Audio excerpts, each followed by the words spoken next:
not pay attention to that counter because I still haven't really figured out how to make it the time that I wanted to make, but that was a little bit closer. Welcome to Kendo Tips, to another Kendo Tips channel stream. My name is Jose. I'm a Yondan in Kendo, and I am here today to talk with you and to do, I guess, some Mitorigeiko, some stuff, watch some Kendo. So if you're here, please say hello. Let me know you're here so I can say hello back. And I hope you guys had a good week. This was a crazy week here in US with the whole thing with elections. I'm glad it's, we can move along now. So yeah. Hi Aisha. Okay, now I recognize the strawberry account. Thank you for being here. Thank you for saying hello. And thank you for being in the Facebook stream yesterday. Which reminds me, let me pass along that Discord link. I'm gonna pass along for anybody that would like to join in for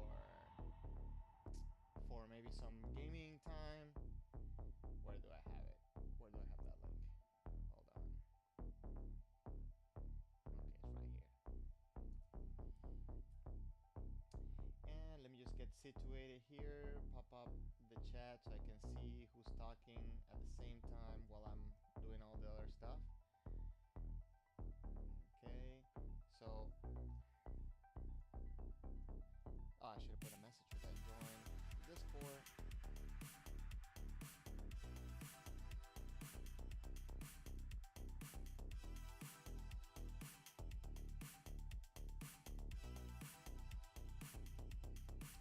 Okay, so let me pop up the chat here so I can see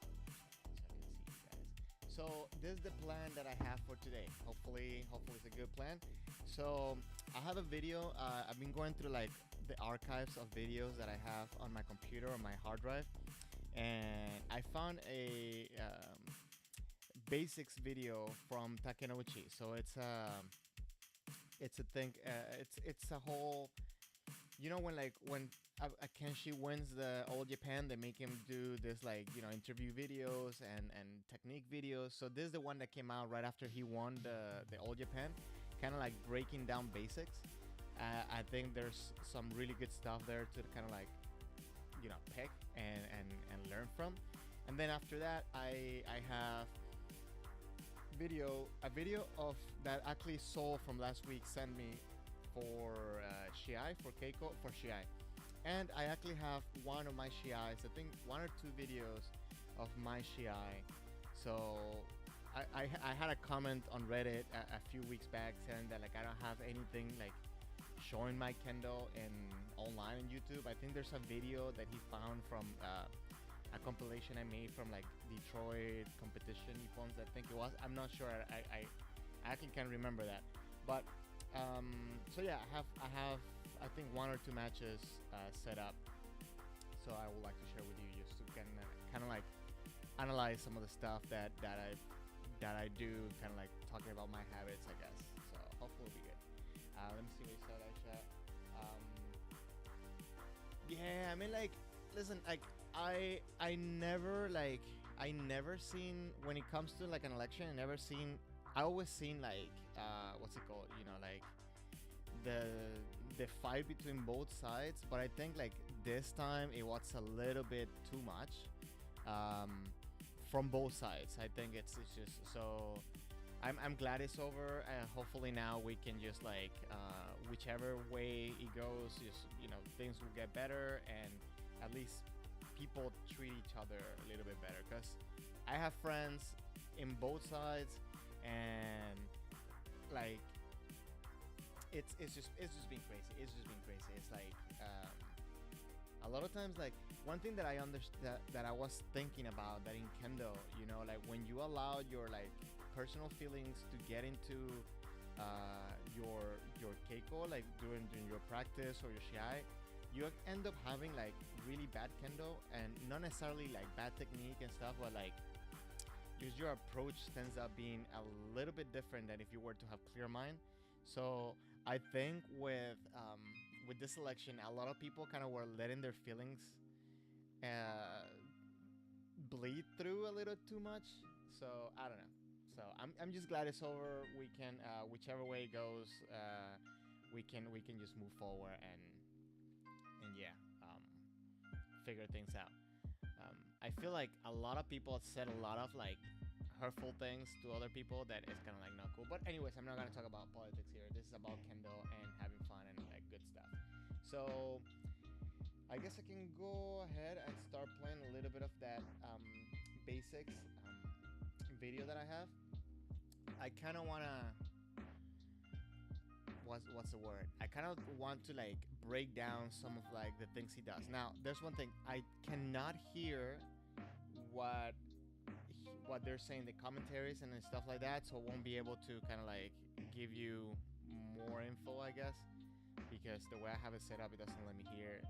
But I'll try to do my best. So let's get it going. Can I see myself? Yeah, I can see myself. You know what? Let me see if I can turn on this light. It'll probably better. Hold on. Is that better?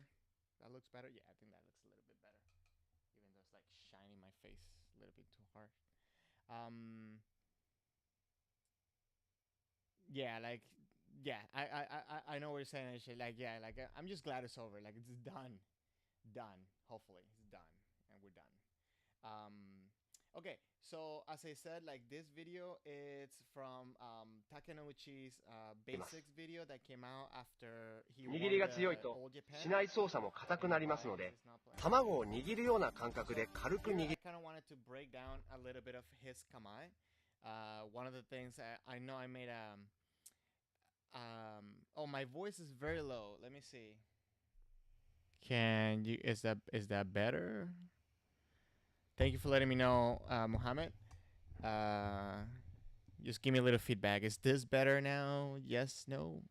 Hopefully it is, because I think. Oh, I can also put it up here. Let me just make sure it's not clipping. But that should be better.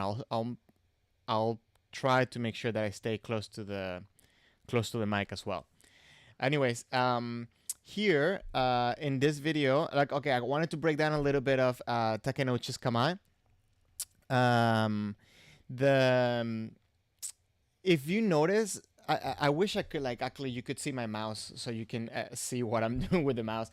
But if you notice, even though he's straight, his intention is forward.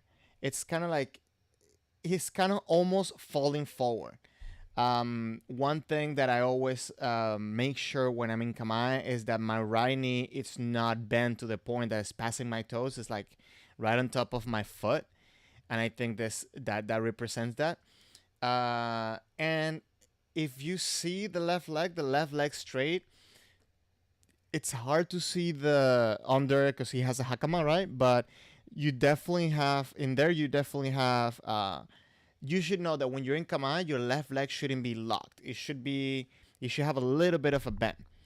And yeah, Aisha, like his body, it's like a straight line.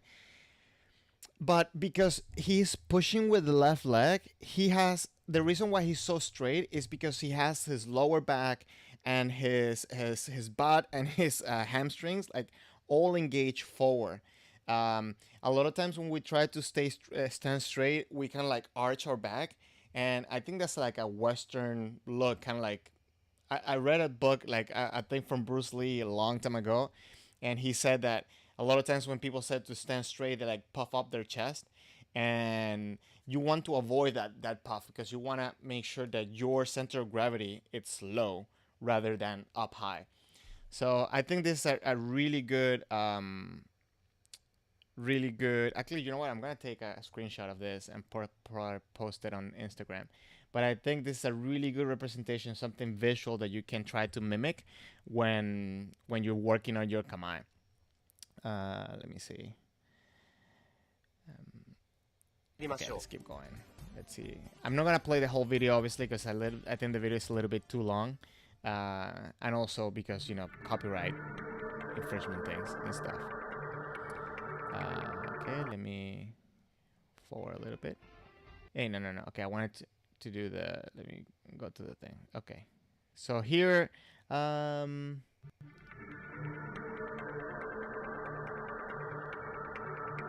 really cannot understand all the kanjis there.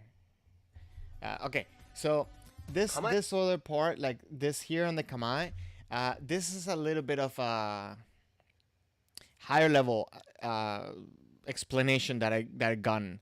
Um, oh yes, anterior pelvic tilt, Mohammed. You are correct. You're correct.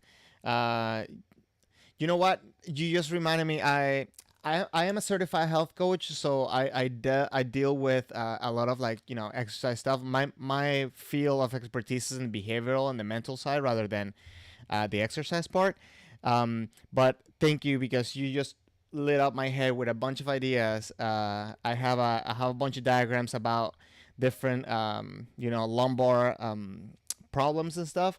So I'm gonna share that for Kendo. I'm gonna try to mix it up with Kendo. So yeah, thank you very much. Yeah, you definitely lit up my head on that one.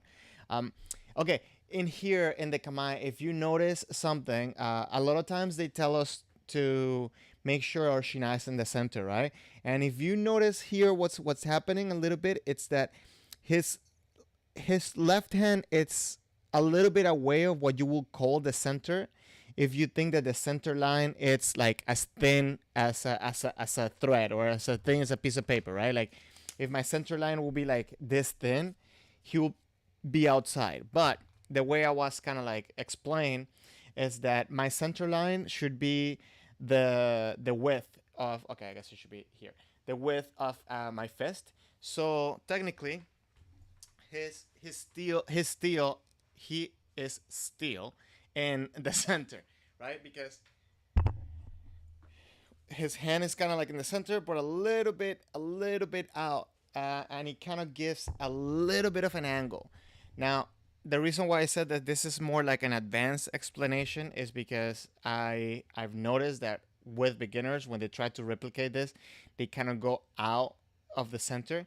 So a better explanation for me would be to say that you gotta make sure that in kamae your hands are in a natural position rather than try to put them inside your body.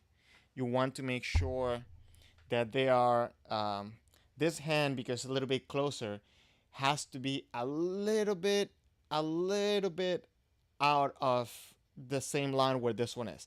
So the way that another sensei explained it to me is that instead of having your kind of like your whole fist in the middle of your body, aim for the knuckle of your thumb to be kind of like right in front of your belly button, because it's very subtle. If you push out your left hand a little bit too much, then you're gonna create openings that you don't want your opponent to take advantage of.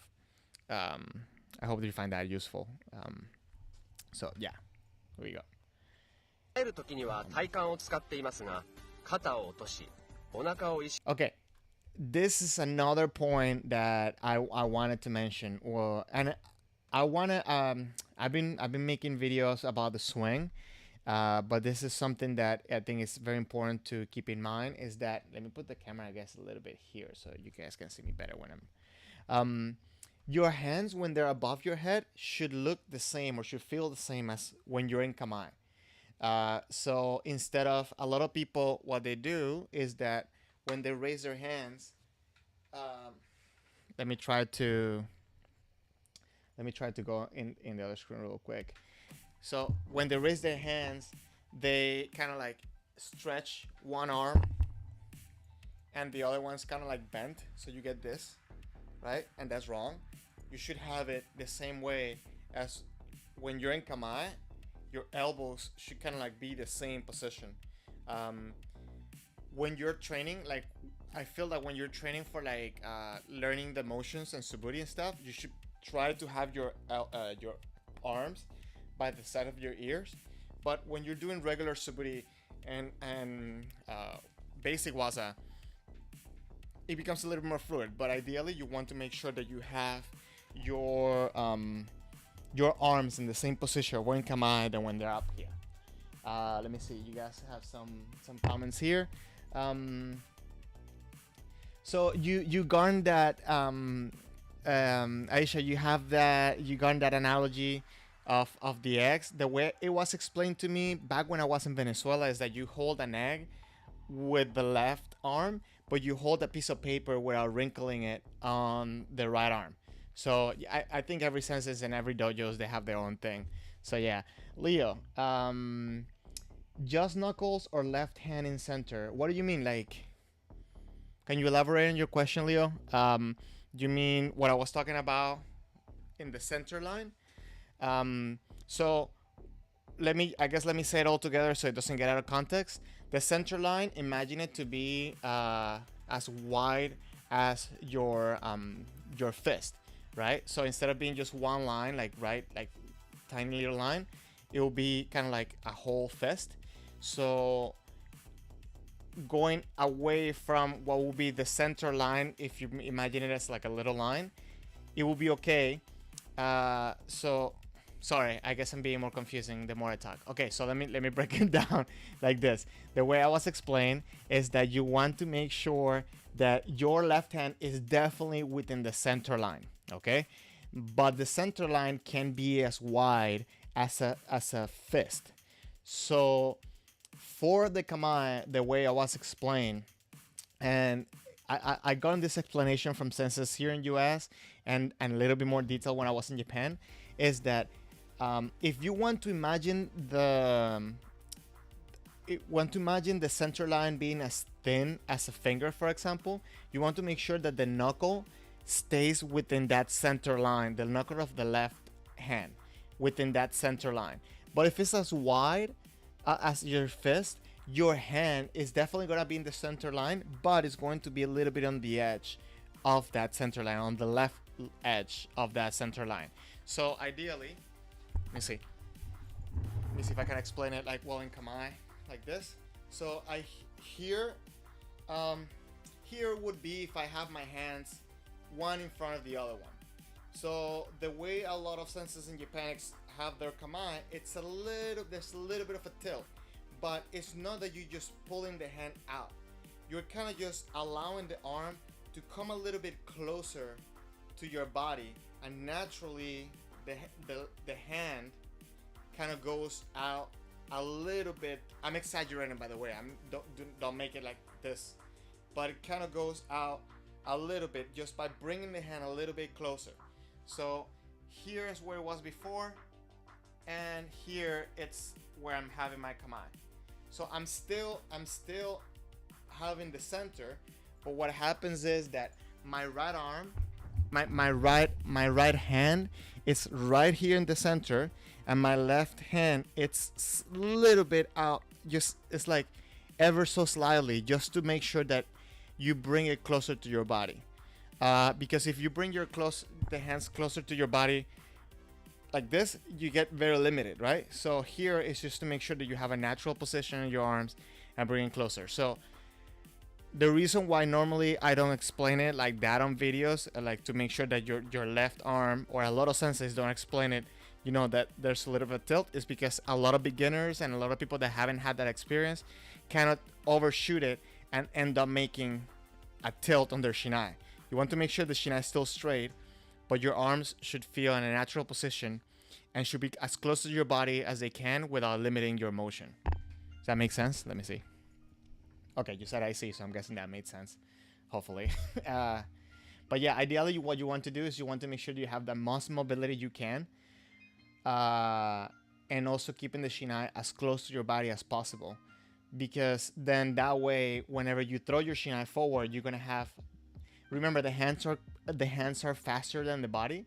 So if you are able to throw your body and at the last second throw your hands, you're gonna have like an extra oomph of speed to reach your target. Hope that makes sense.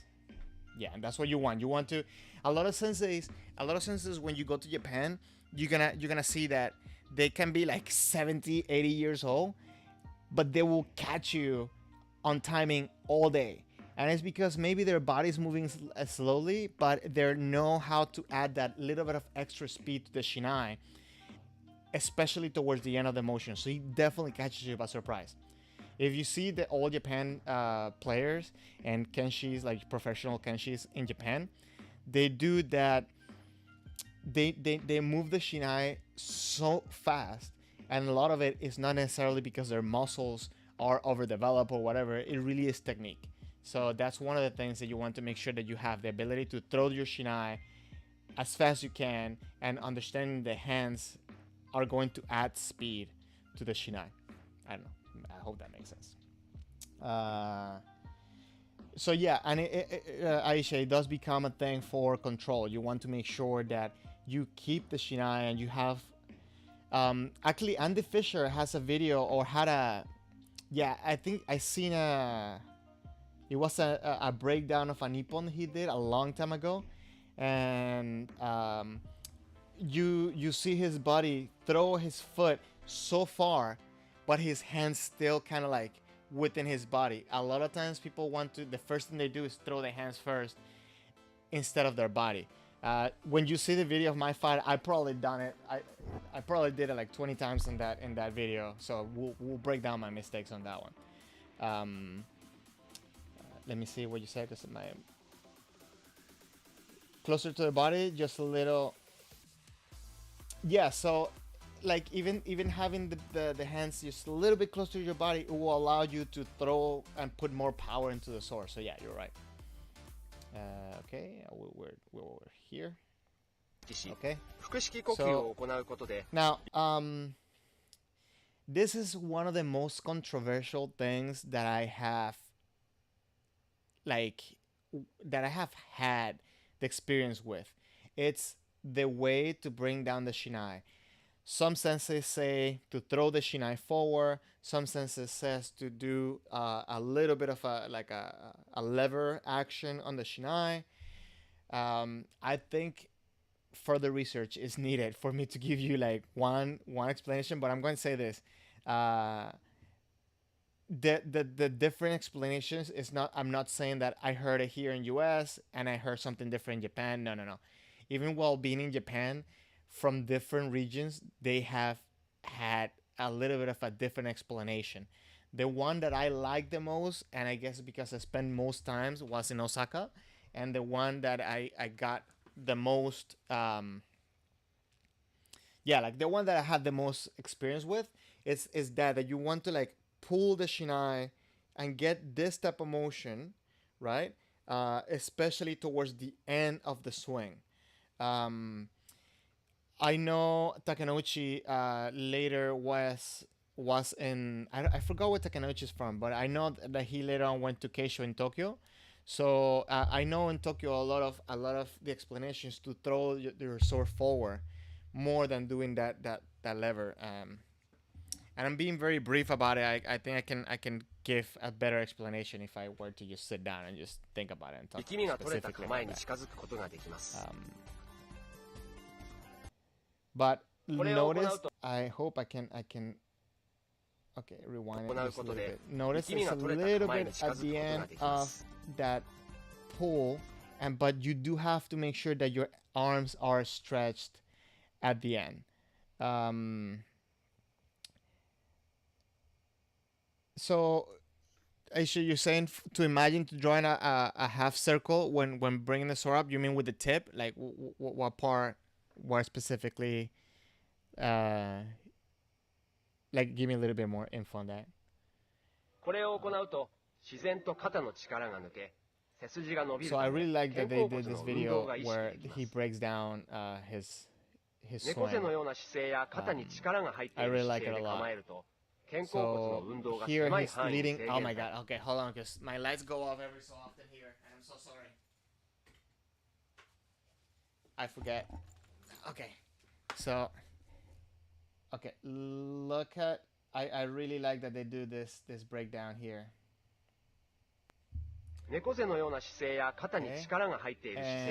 you're gonna see him bringing the sword down. He's leading with the left, and then he has like a little bit of a pull towards the end.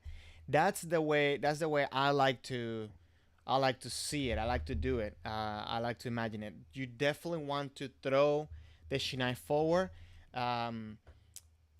but for him, if you notice, like he's leading down with the left, and then at the end he's doing that tenouchi and a little bit of a pull with the left forearm. Yes, and there's a flick at the end, like that tenouchi, right? Like that adds speed to the shinai. Again, it all becomes technique, not really strength.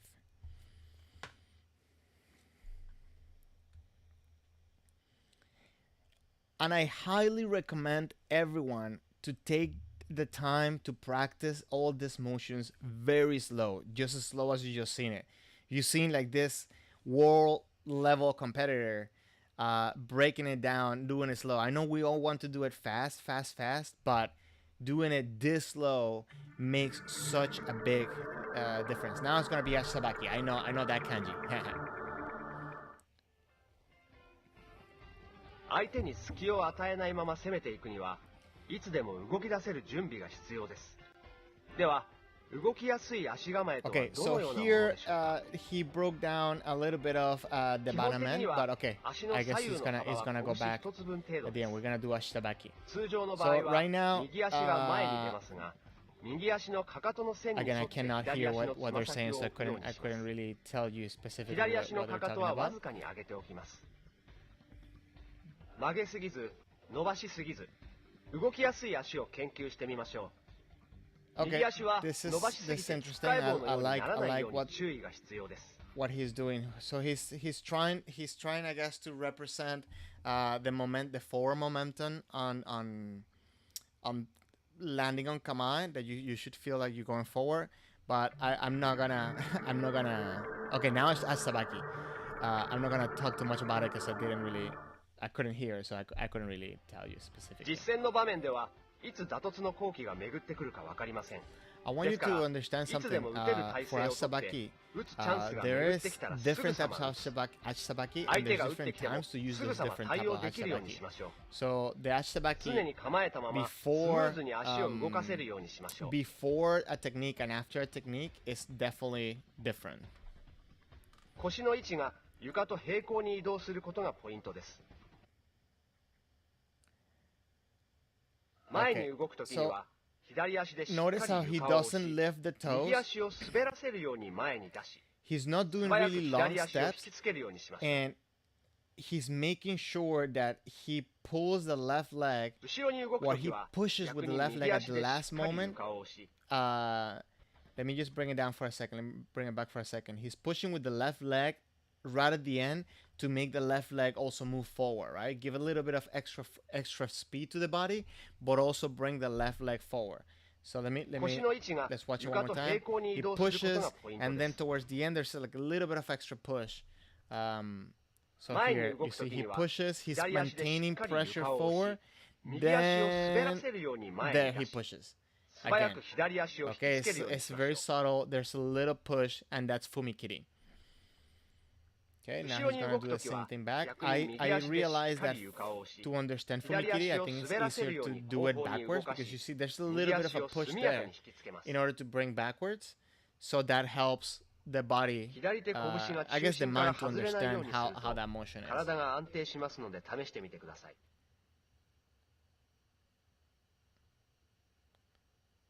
And listen, I think if you're able to practice this slow and make it look this good, you have no worry about being fluid when you're doing it fast.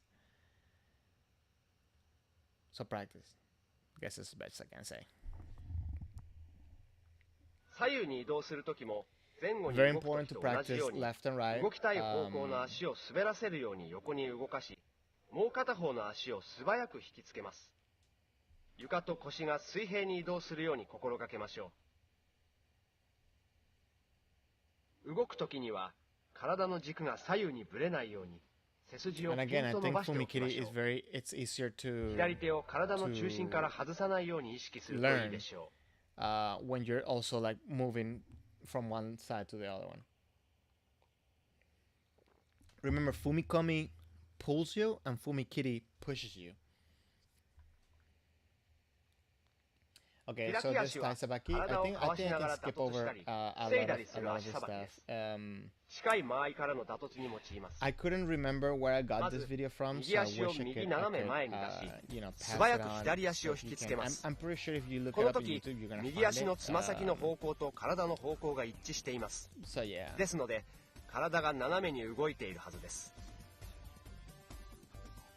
So that's pretty cool, Aisha. So you 同 like じ you よう like に doing footwork 今度は left 左斜め left 前 right? に Do you 移動 have a します technique that you pair that with? この時にはまず Or 左 is just 足 like を you just 斜め enjoy 前 that に出 that し that motion? 右足を Because 左足の方 for 向に引 example, き like つけ you ま can す do kashiman 実践では常に with that 相 type 手 of に正 footwork, 対で and I きるよう think に it's 両足の it つ can ま先 become は a 常 very に natural 相手に technique 向けましょ if that kind of footwork is the one that you like.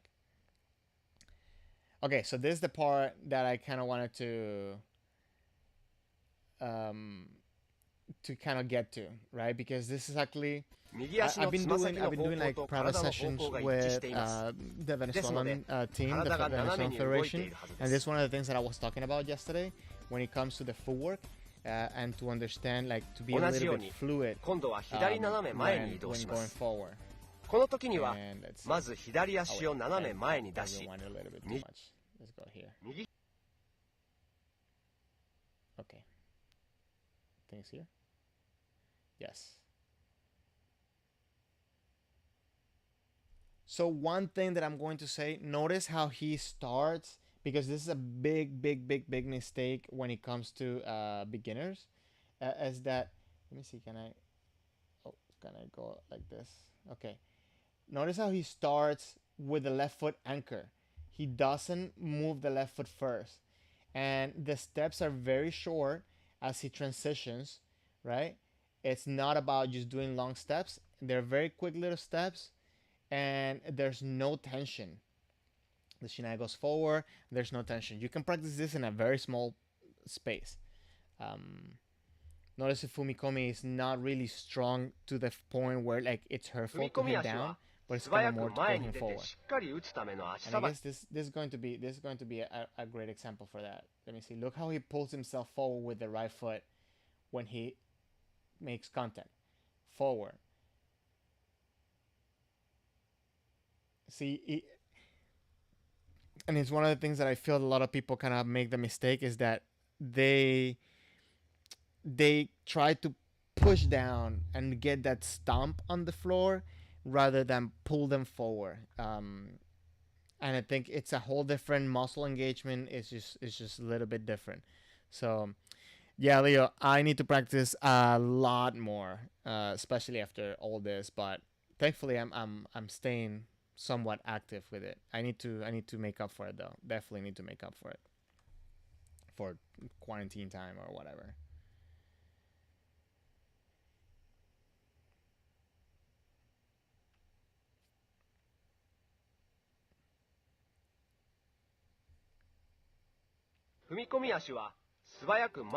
Yes, Aisha, when you do fumikomi right, it doesn't hurt. A lot of times you get hurt because you do it out of the heat of the moment, and it's not necessarily the best way to do it. But ideally, the main thing that I see, because I'm saying this because I have friends from Japan that have really amazing fumikomi, but still sometimes wear the heel protector because I understand that sometimes with the heat of the moment, you might not do it properly, and you don't want to hold back when you're doing fumikomi. But ideally, if you have good fumikomi, it shouldn't be too harmful to your joint specifically. So yeah. に出てしっかり打つための足さばきの技術です。あまり右足を高く上げすぎ This is な a いよう great exercise. 腰と This is a great exercise で to 床を practice. 強く踏みしめるために、バンと Notice いう how there's a 腰と little 床を stomp 平行 down, に but with the 足先から intention で of はなく pulling 右 yourself 膝から先 forward. It's not about just hitting the floor hard. しっ It's かり床 about に着地 bringing するときは yourself to go 足裏全 forward 体で when 床 you を強 hit く the 踏み floor しめる down. ために Look, バ bam. ンというここ Okay, and look at the left foot too, because obviously it's important to bring you to understand how it pushes you forward. 踏み込み足は素早く前に出てしっかり打つための足さばきの技術です。 You see あ how まり右足を let's 高 see く上げ if す in ぎ the ないよ in うに the slow motion you 腰 can と see it. 床を平行 Look at に the push 足 先 of the left leg right at the end of 右 that 足が床 motion. に着地する Look, ときは he 足裏 anchors, 全体で he 床を starts 強く踏 pushing, みしめる bend ために and push. バンという Like 心地よい音 the がしま joint す。 kind of does this. 右足 That's a の little 着 bit 地 of 後 a は kick to the 素早 floor. く左足を引きつけるようにしましょう。踏み込む音と竹内で打突した時の音が So Leo, 同時になるようにしましょう。you're telling me that you were kind of like instructed to think about how planes take off from their own way. So can you share a little bit more of that? That's interesting. I would like to know more. Okay, so how the foot takes off. Which one, the right one or the left one?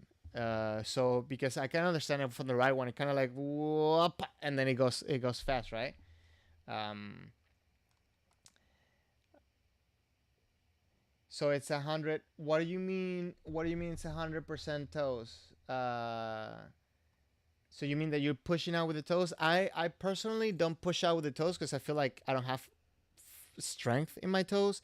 I push with what's the word in English? Like the metatarsal, like the front part of the foot, like right before like it gets to the toes, with the left leg. 膝が高く上がってしまうような踏み込み足は体が前に出にくい足使い Notice な how ので his 注意 toes しま though しょう。 do not, like the right leg, the toes don't go up. They stay flat. Like I'm not at that level. I can admit that.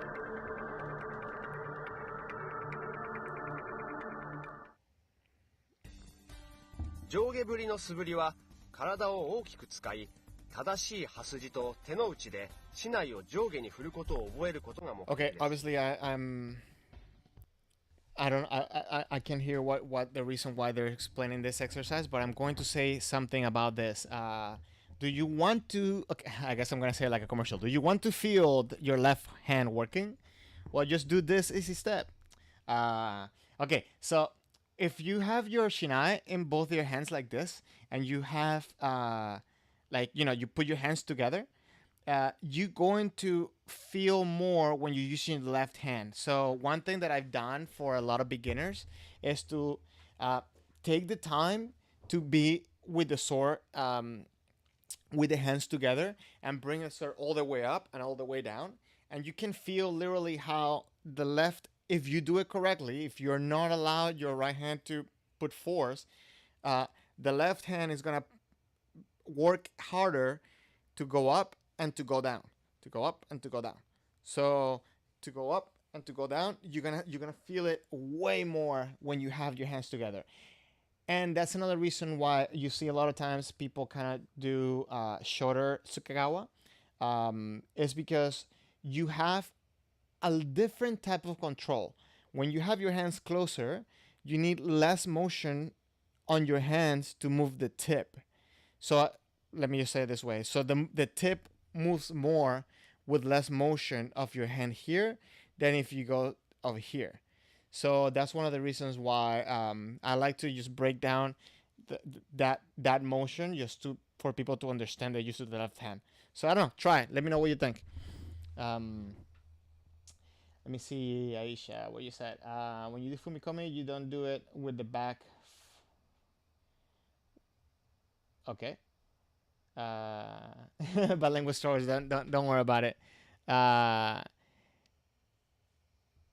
So yeah, when you do fumikomi, you're trying to land with the foot flat.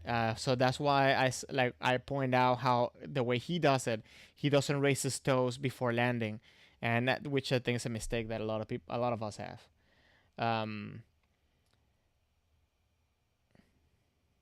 So okay, I'm thinking. Okay, so you practice the hits with just the left arm. To work it out more. It's a great exercise. It's a great thing to get the strength on your arm.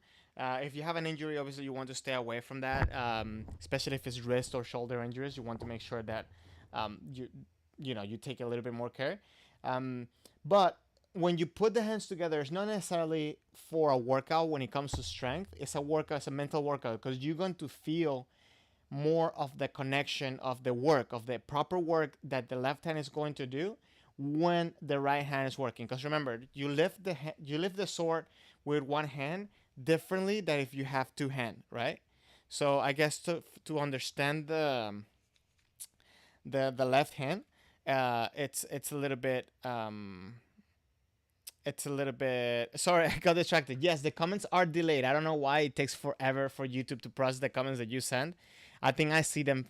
No, actually, I see them at the same time because I have another computer here just to make sure that I have a decent audio now. So yeah, the comments are definitely delayed. I'm sorry. I don't have to fix it. But yeah, and your elbow hurts when you do the left-handed. Okay, so one thing, and Leo, I don't know if you're the same Leo or that have you an Instagram that you told me you have a shoulder injury. Um, so one thing is that you want to make sure to keep your elbow healthy. Is that first you don't overstretch it when the sword is going down, right? You want to make sure that you stop it at a good angle. So the good reference point is that the left hand should be right in front of your chest, right? When you hit. Now you want to make sure you don't end up like this. Also, the elbow should be at the same angle as your sore is. If you have your elbow out, then you're gonna put more strain on your shoulder. So you want to make sure that you have the elbow and it's supported by the tricep and the forearm, right? So yes.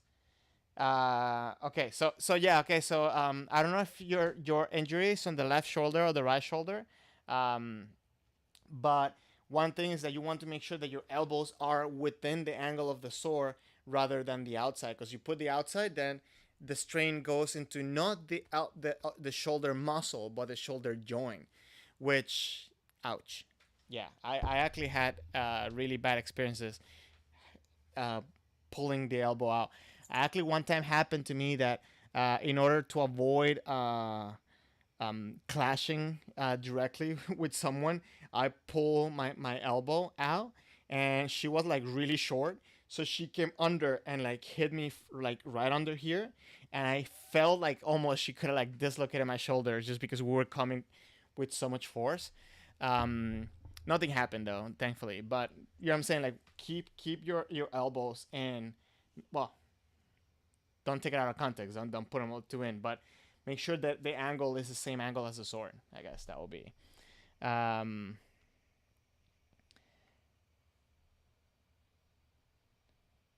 so you had tennis and golf for elbow tear from kendo. So then you had kendo tear. Just kidding. I'm sorry that you had that happen. Um, so yeah, a lot of it. I think that kendo, uh, when not done to the level of like Japanese police officers, it's a very healthy sport. You know, comparing to like other sports out there, like basketball, boxing, and stuff like that. I think like it's it's more accessible for longer time. So a lot of the things, I think the injuries that I've seen and that I've experienced had been either, you know, an accident or improper technique or care for equipment. So um, I know one thing that I always say is that if your joints are hurting, or you know you feel like you're going to hurt yourself, stop, analyze the motion, analyze everything, because you want to make sure that you stay healthy and you keep doing kendo. um, and normally if you're having those type of problems, because there's something that's not right. I'm not saying that you're doing it wrong, but something that's not right. um, so when you extend the right arm too much, you mean for when that's the reason you might have problem with the shoulder. So again, with me, and I have this bad habit, and well, I known that I had this bad habit for like 2 or 3 years. So I know I was better, like definitely better last year. I couldn't tell you this year because I haven't done kendo this year, but last year I was definitely better with this, and I started noticing for myself. And this is the reason why I'm saying that my right elbow after the hit, instead of being with the sword, it was kind of like sticking out a little bit. And a lot of times it happened that right on the sunshine, I would feel it. That if I'm hitting like with too much intention, right? Like it will kind of go out this way, and it put strain on my joint. So I think proper technique has helped me stay healthy with my elbows. I don't have the best joints in the world, definitely, so I always try to take care of it. Um, so yeah, one thing that I would recommend is just like make sure that do it slow, like the way he was doing it earlier, right? Like just do it very, very, very slow, and learn how to do the motions. So yeah, I think that will be super helpful. Okay, so yeah, let's keep it going.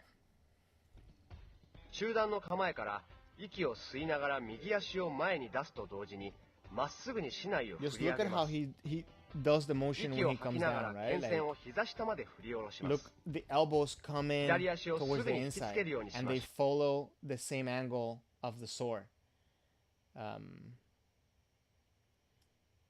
Notice too that when he has the hands up, they're both at the same level, not one hand higher than the other one.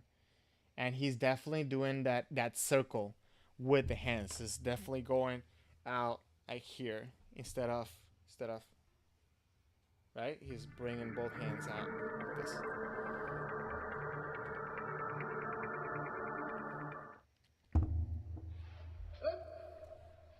空間打突は相手がいることを想定して行うものです。正面打ちの場合には、 no, you're welcome, 中段の構えから右足を踏み Anytime. 出しながら竹刀を振り上げ、左足を引きつけつつ竹刀を振り下ろし Okay, ます。 this I think that this is gold right here to watch. Let me just make sure that 顎 I 先ま have で切る good. ような気持ちで振る。右足を踏み出しながら竹 So 刀を振り he's 上げ、 bringing the hands 左足を引き forward, つけつつ right? He's 竹刀を pulling 振 with り the 下ろしま left, す。 but you see how that そし momentum て just 相手を you 想 know 定 like して throws 面を forward. 打ち I ま think す。 that's just 顎先 great まで切 practice. るよう I な think 気持 that's ちで just 振る like と something that 相手に力が伝わりやすくな we り need ま to す。 make sure that we keep in mind. 打った後は下がって元の位置に戻ります。 Also, I think now he's getting to the point where he's adding intensity to the swings. 肩を支 I 点にして think 振り that かぶる you よう know にす doing る a といい thousand でしょう。 suburi it's fine and dandy, but if you do a thousand suburis the same way always, you kind of like not really learning anything. So I 振 would りかぶる say と同時に it's 腰を入れ it's て better 体 practice を to 引き you つけ know ると like do some 体に suburis 勢 like いが出ます。 really そ slow, して and then the other 顎 ones 先まで切 you る just 気持 put ちで打ち込み intention, ます right? が、 Be competitive 剣 with 線が yourself, 立た like ないよう hit. に注意しましょ And he is at this point right now. He's actually hitting. It's ippon.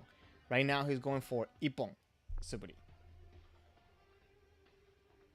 Now, I am going to point something out. This is completely unrelated to what we're talking about today, but I want you to see this shinai. Look at the dobari shape of that shinai. If you look at the shinais from the world championship, from the last world championship, the dobari shape is way smaller. Way smaller. I don't know how much weight what I'm about to share with you has. Is, I guess, keep it in the back of your mind. But I think the feet at some point is going to restrict the shape of the middle of the body of the shinai. The reason for that is because in Japan, I talked to a shinai manufacturer, and I was looking for shinais kind of like resembling this shape, and he told me like that's it, they don't make them anymore. And apparently something he said something. No, his English was kind of like way too broken, and my Japanese way too broken too. But for what I understood is that they changed the regulations for the tournaments in Japan, where the shina has to be a little bit more. It has to be a little bit slimmer. That the dobari, the fat part, has to be a little bit slimmer. They made some type of regulation for it.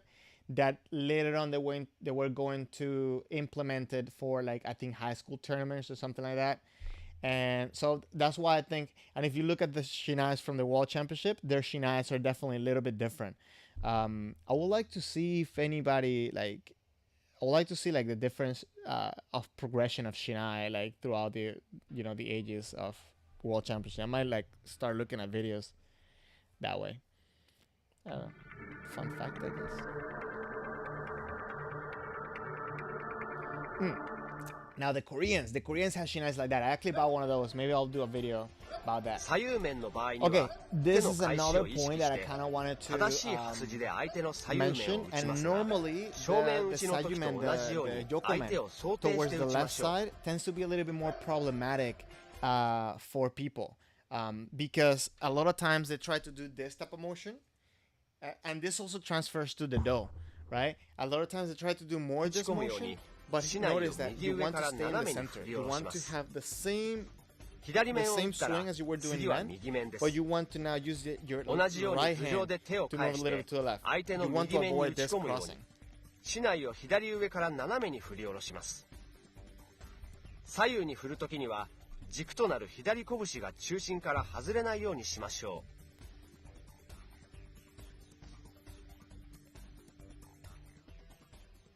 So Aisha, so you notice some people returning with like some Korean shinais, like their body being fatter. I definitely noticed that because I was actually shopping at the same store with a lot of the people from the Osaka police were buying their shinais. And you know, like I noticed that their body was very slim compared to the ones that I saw at the World Championship. So yeah, I got one of those just to have it as like as a memento or because I tried using it and I don't like it. And if in the future they may change the regulation for us, like why am I going to try to get used to this shinai, which you know, like I just don't like it anyways. 深ぶりながら右足を前に蹴る。そして再び左足で後ろに蹴って面を繰り返します。早くリズミカルに動きますが、一つ一つの動作がおろそかになってはいけません。前に出るときには、右足が先に前に出て、 Notice how he's landing with both feet on both sides. Now, maybe he's not landing like to the point where like, he's grounding himself, but he's definitely landing. Is definitely landing with both feet. That's a mistake that I see a lot of beginners make, is that the leading foot is the one that lands, but the other one kind of like stays dragging around. Leo, so you work with Korean players and they look like that? Like you mean like when they buy the shinais from Korea, that's what they look like? Yeah, I mean, but the one that I have is ridiculous. And funny things, like when I bought it, because the guy for some reason recognized me, like the guy that sold me the shinai, and he told me like, oh, this shinai is the one from the Korean team, right? So he gave me a good price about it. And then when I bought it, he said like, don't use it in practice. Don't use it for pretty much anything else on the shinai because it's going to break, right? Because like the tip is so thin and the body is so fat that, and I think like I used it at a practice at here at home, but it was a shinai practice.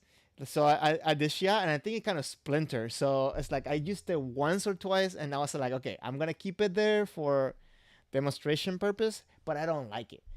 So I don't know. Because it's ridiculously fat. It's like, listen, if the Tsukagawa of my shinai is this long, right? That Tsukagawa is probably like this much shorter, right? And on top of that, my Suba doesn't make it so fat that my Suba barely makes it there. Like it's like really fat.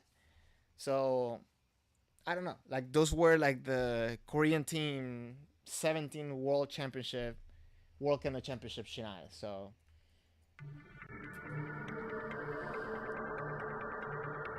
Leo, can you send me out some links of some providers? I kind of would like to see like you know what they have to offer and stuff.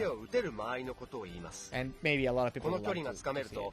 剣道の勝負についてもっと深く学べるようになるでしょう。一足一刀から自分が打てる間合いは体力や筋力、相手の状況、打ち込む部位によっても変化します。Okay, I can't hear what. 尊虚から立ち上がる時から気を抜かないで、しっかり攻めていくために遠間から構え合うようにしましょう。しっかり攻めていけば有利な状況を作れます。自分から近く、相手から遠い間合いを心がけましょう。Because I can't hear again what you guys are hearing. Oh my god, my lights. Enjoy the video in the meantime.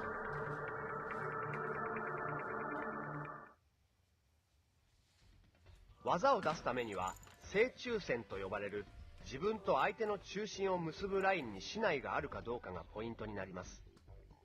中心のラインに自分の竹刀があれば、Thank you, Leo. Yeah, if you can pass on the info, that will be amazing. 相手の竹刀をそらすこともできます。Okay, so for what I'm understanding on what I'm seeing, because I'm not hearing, is that he's working about he's working on approaching the opponent, right? And one couple things, I was actually working on this yesterday with the people from Venezuela, is that practice doing like circles and different motions, like small circles, big circles, figure eights with your shinai, with the tip of your shinai, because believe it or not, like depending on the motion that you go, it might be harder to do it. and you don't know what you're gonna need in order to approach your opponent. One thing that I want to make sure though is that whenever you're practicing your footwork and when you're approaching an opponent, avoid dipping the tip. You want to make sure that you want to make sure that so yeah, you want to make sure you keep the tip straight whenever you're approaching. As you said, oh okay, you're asking Leo to join Discord. So okay, I'm gonna put the link here, Leo. If you want to join the Discord, the main reason for that is kind of just to share, things that we may find and talk kendo in there. Also, I'm trying to see if I can. Okay, because let me reveal my master plan. I'm trying to get more people involved into kendo. So I've been thinking of doing some gaming stuff, kind of to get people interested while I talk about kendo while doing some gaming stuff. So yeah. So if you join the Discord, you can also like if you know a game that we can play together, like we can stream it out and talk about kendo while we play. That'll be awesome. I've been playing Call of Duty just because that's the one that I have, and Aisha recommended Among Us. So yeah. I think Aisha, what she meant to say was that for you to join the Discord, so you can share the link there, so we can all have it. Which if we can all have it, that would be awesome. So yeah, Leo, if you know of any game that it will be fun to we can play and talk and have fun, that will be awesome. And Human Factor, welcome, thank you for the feedback. Yeah, that's what we're here. We're trying to break it down. Estamos tratando de si necesitas que hable en español, avísame. Estamos tratando de desglosar ciertas cosas aquí y mejorar nuestro kendo. Bueno, sigamos. Men と大きく発生し、吐く息を利用すると内が鋭くなります。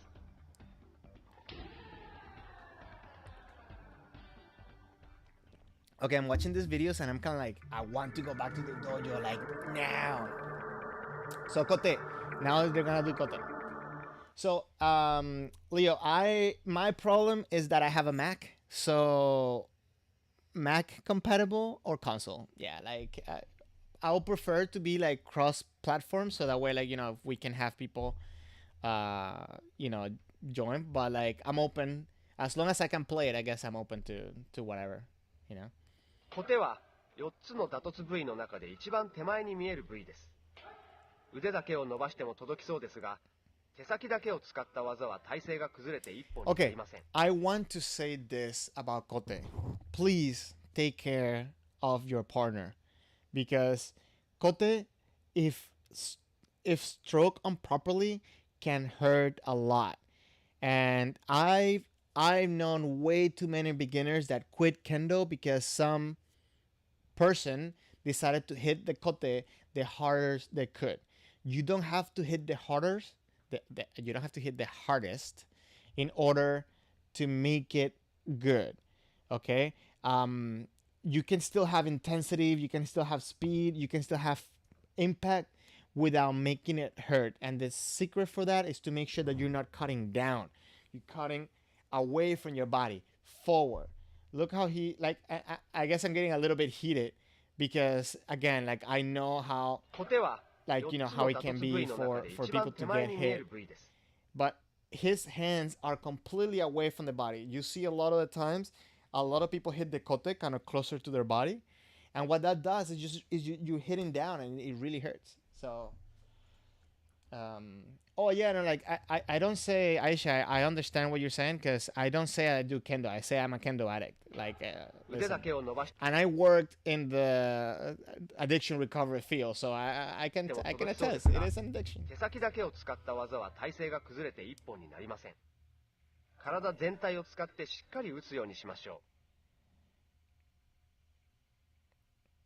Okay, so Aisha, you said you have sometimes problems because they hit you in the fingers. They shouldn't be hitting you in the fingers. So if you're receiving kote, let me tell you something. So if you're receiving kote, if you're standing there receiving kote, one of the mistakes that people make is that they open up, lowering the tip like this, right? So they open the joint, number one, and they expose the joint to the person. So ideally, what you want to do is it should be very subtle. You want to be in kamae. You want to offer resistance to the opponent's shinai, and when he's coming in, just open up ever so slightly with the tip up, right?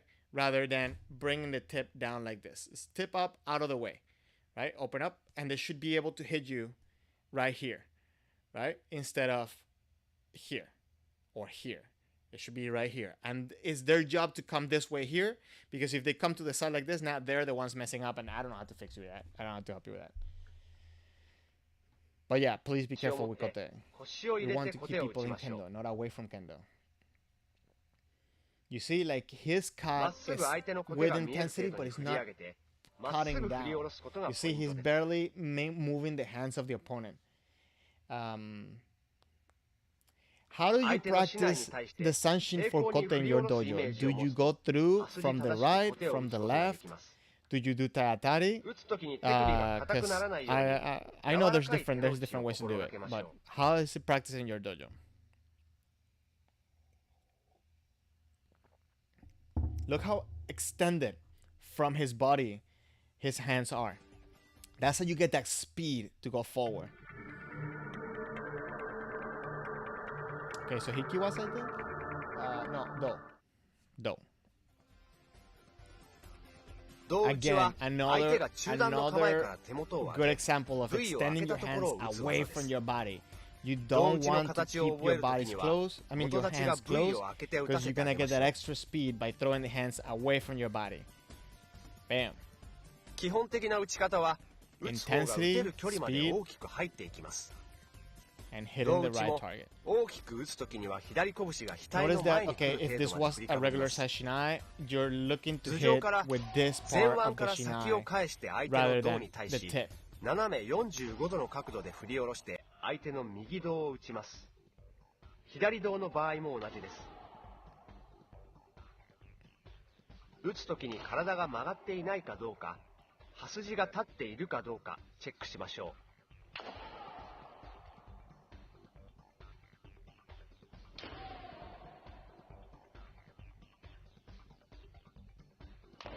う。Also notice how he's going through from both ways. That's also very valid. Like, you want to make sure that we're going to ski, but you want to have the ability to go either way. 突きは喉元、自分の竹刀の先にある部位です。部位が小さいので外れやすい分、正確につかないと一本になりません。I guess ski should be like its own video type of thing, because like there's so many details that can be said about ski. In my opinion, everybody should be practicing. Not everybody should be doing it and doing keiko, but everybody should, I think, at all points, as long as you have boguan, you should be practicing. Yes, Aisha, with the do, when you start overthinking it, that's when you miss it and you hit outside of the target. You have to go and go forward. Do is your favorite technique? Awesome. I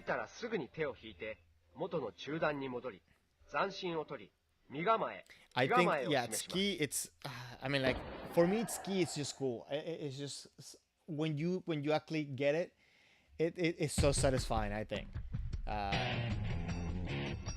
So, yeah.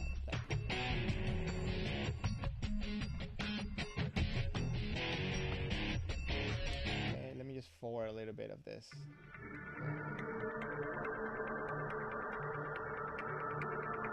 線を下げて相手の竹刀を中心から反らすか、裏から攻めて中心を押さえて小手を打つ方法があります。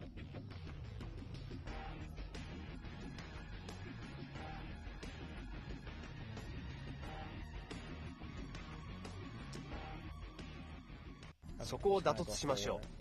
For all this. Okay, this is something that I definitely want to mention, want to talk about. Okay, let me see if he does it on the kote. Okay. 線を下げて相手の竹刀を中心から反らすか、裏から攻めて中心を押さえて小手を打つ方法があります。So notice how he's lifting. He's doing small waza. I actually read on Reddit. About sashimen, like what's the difference between I think the question was like, what's the difference between sashimen and small men, or sashiwaza and chisaiwaza, right? And sashiwaza is more like a stab, right?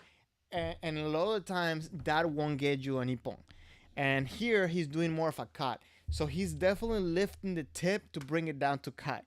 I know that we want to do as fast as we want and as compact as we want, but you should have that cutting motion rather than that stabbing motion.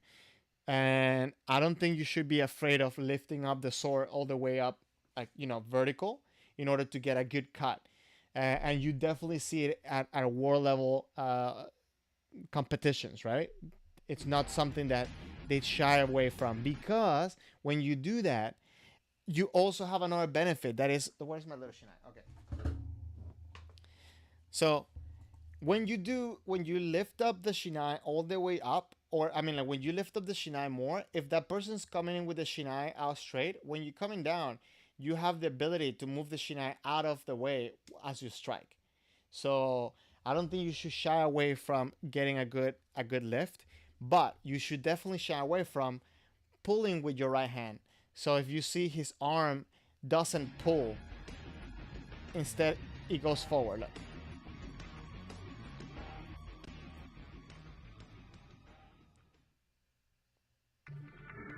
So let me just do it one time. Okay, so right there. Okay, I guess that was not slow motion. I thought it was slow motion. Hold on. 相手が押し返してくる力を利用することがポイントです。相手が押し返してくる瞬間に竹刀を振り上げると、相手の剣線は勢い余って中心から外れます。そうすると、小手が打ちやすくなります。裏から打つ場合は、押し返す瞬間に剣線を下げて、相手の竹刀を中心から反らすか、裏から下を攻めて相手の剣線を下げさせて突くといった形があります。機会を捉えるためには、もし小手を打ったとき、胴や突きが開けば、そこを打突しましょう。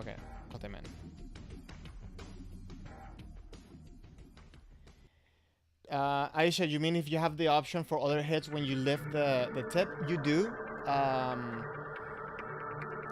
But when you are committing yourself, when you're at that point, you should already have the commitment for that waza.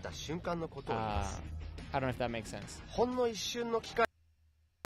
Like when you're at that point already, you should already have the opening that you're going for. So because if you go in like that to try to make an opening, then you're gonna get countered. So now is the Debana waza. 出花は相手がまさに打とうと動作を起こした瞬間のことを言います。This is a very basic way, a very basic drill to practice the Debana waza, and it's when you have the other person take a step forward before going for the waza, right?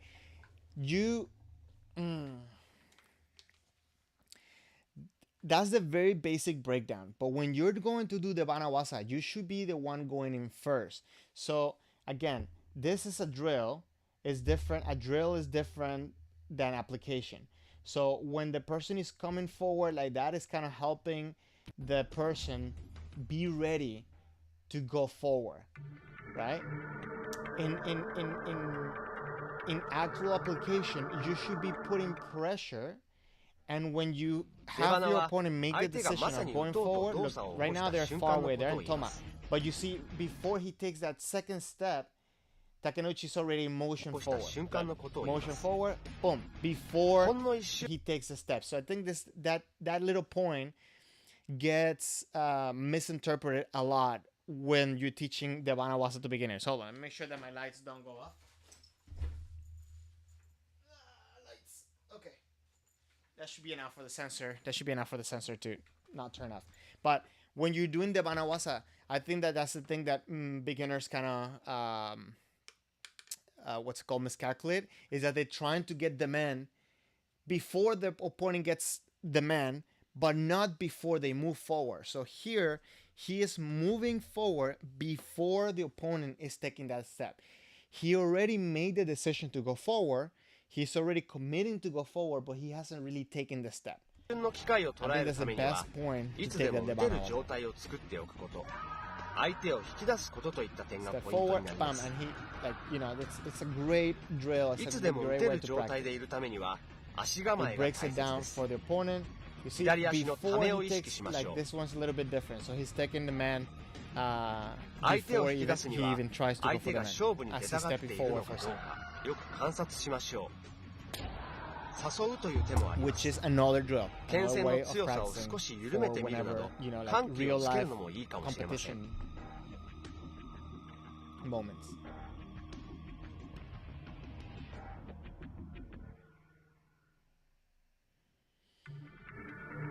Okay, the banakote.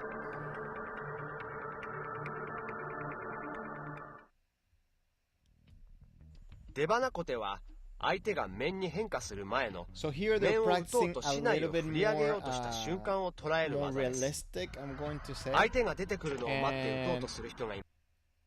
Let me bring it back a little bit.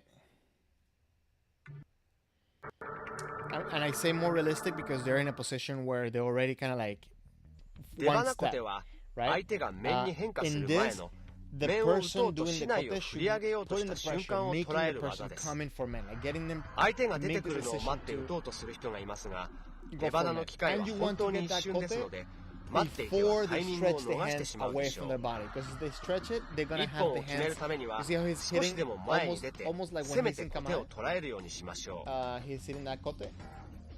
逃げながらコテを打っていると注意された人は体を出す方向と Before he goes, 竹刀 he の方 stretches the 向を hands 一致 forward. さ Because せる if よう he に心 stretches がけると forward, いい then で he's しょう。 gonna have to change the angle, and it becomes 相 really 手 hard の to 技 hit の that 起こり man. は一瞬ですの I mean で that kote. 出花コテの場合も小さく And 鋭く I guess you can コン say パク that トに it's 打 more と like し a ま trap す。 movement, yeah.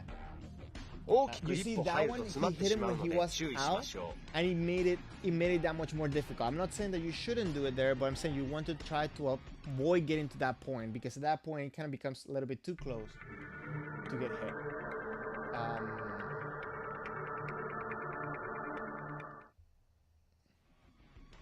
つばぜり合いの状態に入 yeah, ったのな Mohammed, ら like it's 腰を入れ definitely た like a 姿勢で trap 体 movement. 全体の You 力を want 使っ to て get them to 相 make 手を that 押していきま commitment す。 to go forward.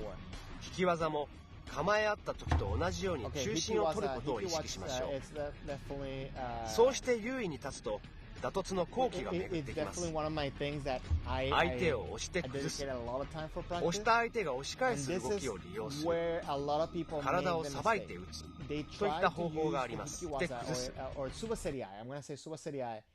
They try to use Subaseriai as a time for resting, そうして優 where 位に you 立つ should と treat it 打 as a 突の time 好 for 機が Kamai. 巡ってき So ます。 a lot of times when you see people in Subaseriai, their hands are too close to their body and they're almost leaning towards the opponent. Look how he's at. He's in that straight line just like he was in Kamai. He is in Kamai pretty much, but with the tip up. That's the only difference. His hands are pretty much like if he will be in Kamai. And that's what allows him to get an assessment of the opening and also to adjust to whichever way he needs to go in order to hit that waza, that technique. You need to practice more the bana waza because you miss it all the time. Okay, it's not a shame because I think in reality it's not necessarily missing it just because you cannot do it. It's maybe you haven't found the right time into it. I think if you have that mentality of going forward and always going forward, when you push your opponent to come forward, you should already be on top of them, if that makes sense. So you should be in that distance where you ready to get them with a very minimal effort by just adding that pressure and putting pressure on your opponent.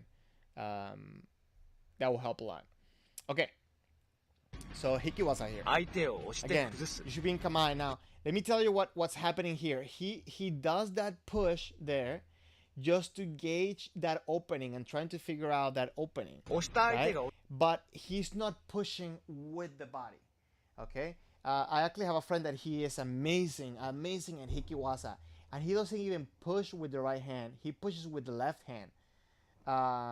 So that's something that I を always 使っ find て very 相手を fascinating. 押していきま You す。 see, he does that push, but he takes the opportunity as the opponent is pushing back. Right? I don't know if you noticed that. Let me rewind that a little bit. Look, he pushed forward, and when he gets that pushback, 引き技 he も uses that 構え合った momentum 時と同じように immediately 中心を取ることを意 to 識し take ま that しょ ippen. う。そうして優位に立つと打突の好機が巡ってきます。相手を押して崩す。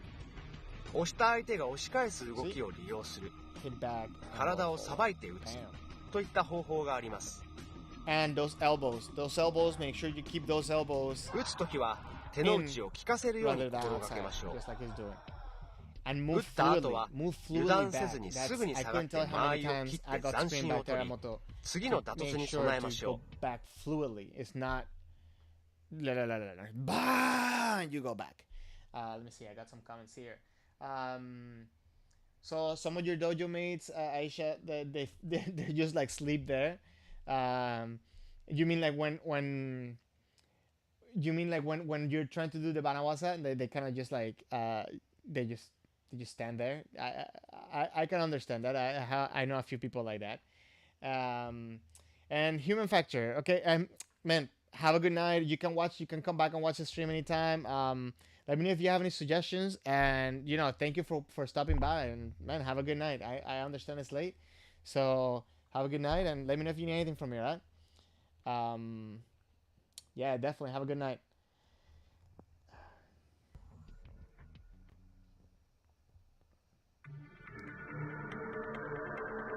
Okay, hikikote. Let's break down a little bit of hikikote. 引き小手の場合も引き面の時と同様、つばぜり合いの状態から相手を崩し、隙を作って打ちます。For 相手 hikikote, の右小手を打つため、 again, he's keeping 体を that 左 pressure. 斜め He 後 puts ろに that さばくと pressure. 打ちやすくな He ります。 relaxes, and then he 相手の hits 手元を押した a 時 little bit に of an angle. Now 押 it's し a 返 little して bit きた awkward. A 時 lot の of people 力を利用 cannot する hit のも that 一つの kote 手段です。 at that angle, 相手の but 手 it's 元 something を you 右 need to 斜 practice. め上に押し、 But definitely, 内 the 間を one 作 thing that り、 you want to always 相手 remember の for 浮いた手元 hikiwasa に is that 小 you 手を don't 打ち want ま to す。 push. You want to make sure that you stay 体を away さば from いたら相手 overly に正 pushing. 対して小手を打つようにしましょう。 So yeah, 小 I 手の think 場 I 合 think は that's 体 definitely を very 沈ま important. せて打ったり、剣線を立てて手 Okay, I'm gonna move forward a little bit. こちらが引き技を打っ Okay, た後、 Hikido. Oh, 相手 okay, は this すぐ this さま is this is a great drill. 打ちながら I 相 haven't 手の done this 力 in a を利 while, 用することも obviously. 一つの No 方法 kendo. です。 But here you want to make that opening for a waza. Oh, I guess I went 相 back 手 too が押し far. 返した Hold on. 力を利用して打った後の体勢が崩れにく Okay, くなるので、 you want to make an 対応 opening も for a 早くな waza, ります。対応 and 取れるかどう then かがポイントにな the ります。 opponent is gonna chase you, and you wanna get that 打つ前にしっか Yabana り man at 崩 this すこと point や、打って引いた後はすぐさま対応できる状態に戻すことができているかどうかを確 You 認 make し that ましょう。 opening. The person's going back. He anchors 相手から himself 目を離さないように pushes 心がけるといいでし to ょう。 hit that man 例えば、 and gets out 引 with き小 great 手を打っ ascension た there. 直後に目線が下を向いている。引き胴を打った直後に目線と剣線が横を向いてしまっているといった癖がある人は、目線を離 I さ need な to いだけ figure out. で I need to 打っ find た out 後の more of 体 these 勢が videos because I 崩れ know に I く have く a な lot る of の them で、対応も早くなります。in my 目の前 storage に相手がいるのなら、目 because 線は常に it's 相手へ向け definitely ましょう。 it definitely help out with ideas for drills to practice.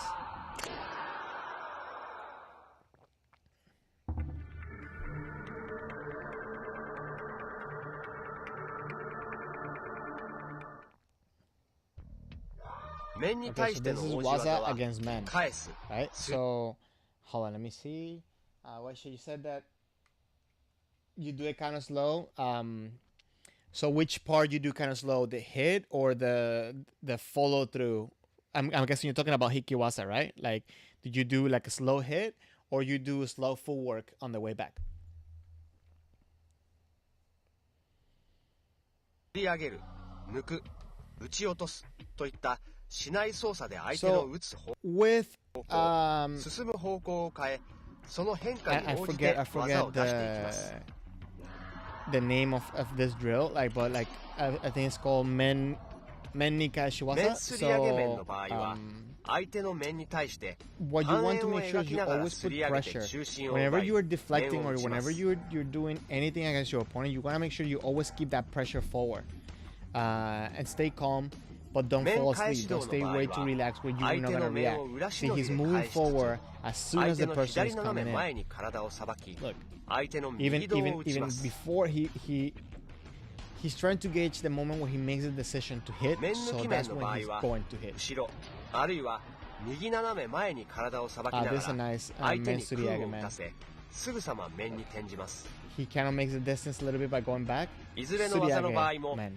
せめて誘い出すことに気を配り So ます Aisha, you have slow footwork. I'm guessing 王子と打突 when が you're 一つ trying to にな get るイメ away ージを from 大事に the しましょう opponent.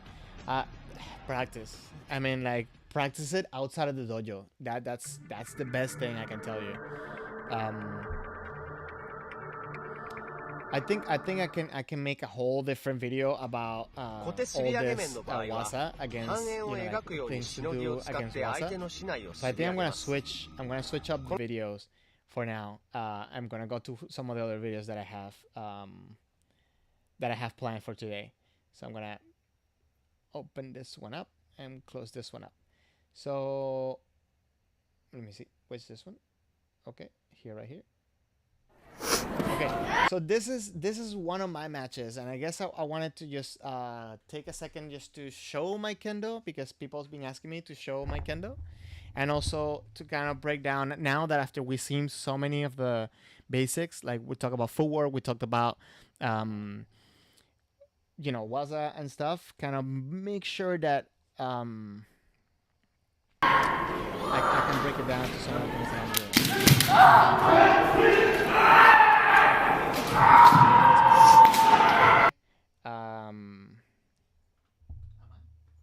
Hold on, because I see it. Okay, I see it very little, but yeah, I am white on this match.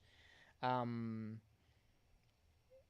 yeah, let me see if I can break it down a little bit. Let me make it a little bit bigger though, because I feel like maybe if I need to change it a little bit. Okay.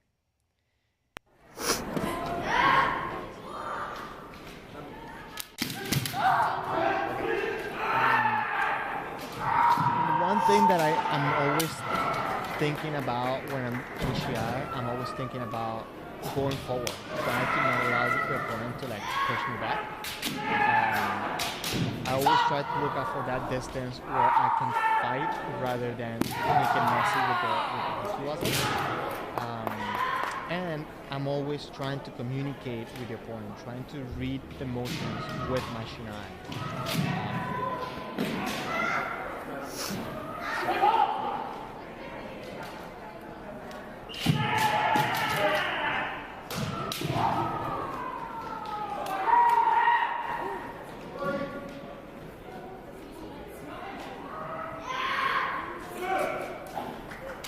I feel like at that moment right there, with that, when I was in Suba Seriai,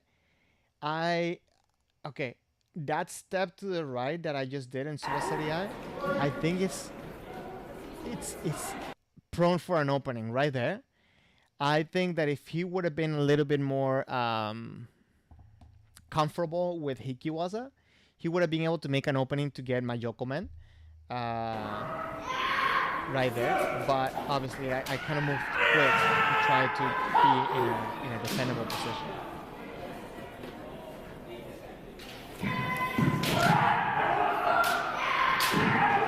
I'm trying to approach this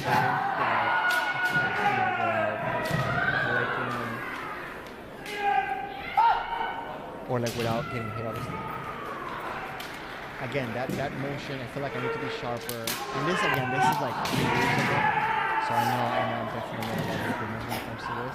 But again, that step to the side that I did there, like the left-right step, that's definitely something that you want to avoid. You want to make sure you're always doing smaller steps and try to be always in kind of like in a balanced position.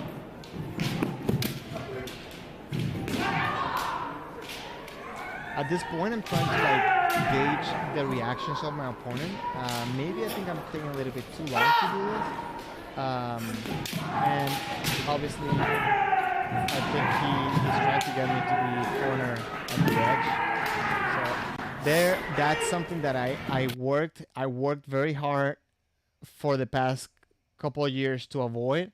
I think I do it still sometimes, but it's something that I want to avoid. Is that, notice I'm going to step forward, but then stop, right? That's something that it was definitely about habit of mine, and hopefully that's, you see right there, stop and I go back. No, don't do that. pressure. Keep the pressure. Keep the pressure. Always ready to go forward.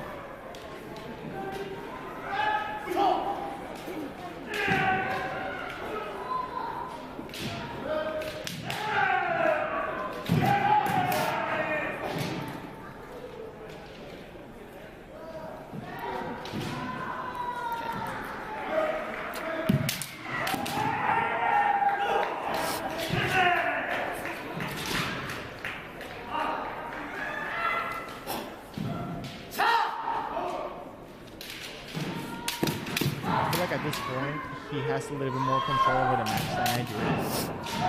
He seems a little bit calmer, and he's staying in the center of the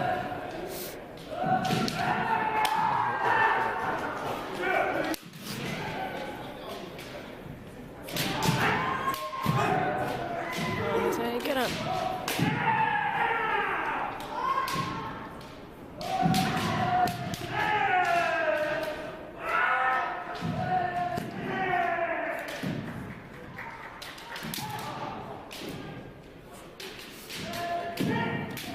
Fast, definitely fast. So I'm being cautious that he doesn't surprise me by getting in too close.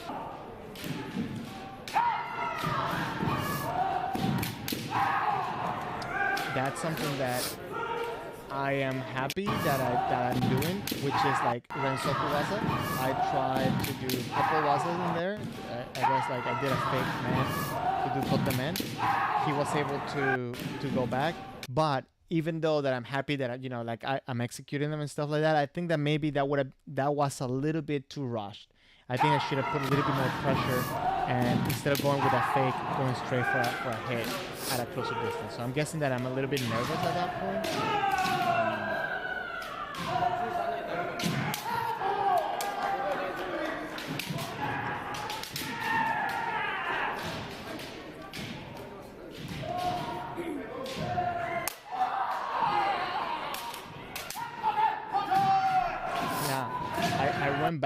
I went back for what was it?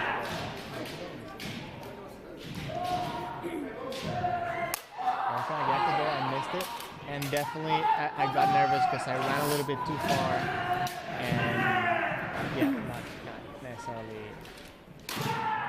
where I wanted to be at. I was too close to the edge. And you see, but he is being very smart in the sense that he's keeping me, he's holding the center of the court. So he has the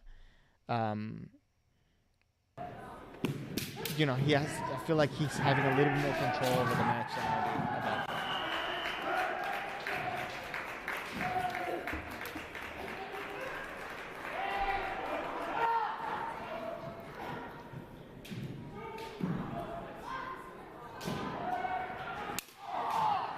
Again, I don't know why I went for a Gyakudo there. I don't think I had the good positioning on my feet there.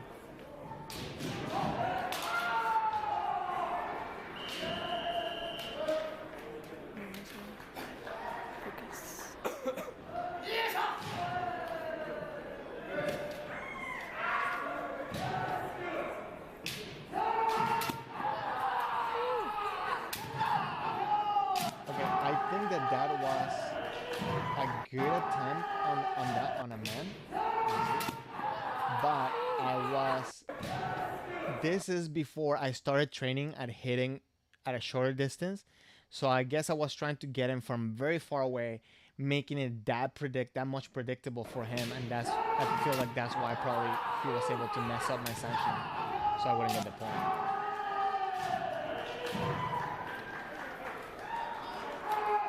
I think if I would have been able to close the distance a little bit more and then launch the attack with the same speed I did there, it probably would have been anything.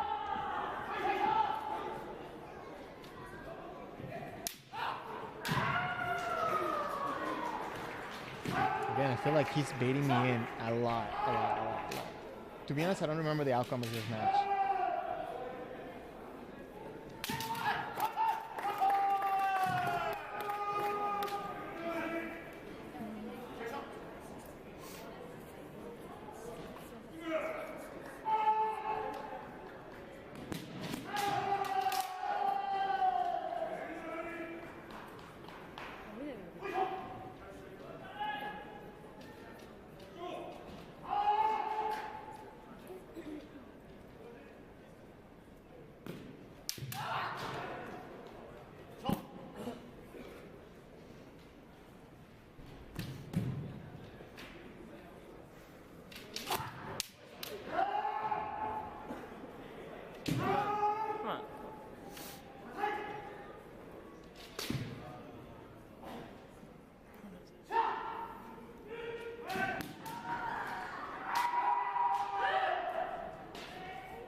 I think for me, at that level, at that point, I was trying to win my matches by overwhelming my opponent. So I'm not really giving him any opportunities to come towards me, to come to me. I think definitely well, now I feel like I'm playing a little bit different because I also allow people to kind of try to like get confident instead of trying to overwhelm them with waza. You see, now he's starting to counter, so I feel like now it becomes a very dangerous game for me to come for a waza, right?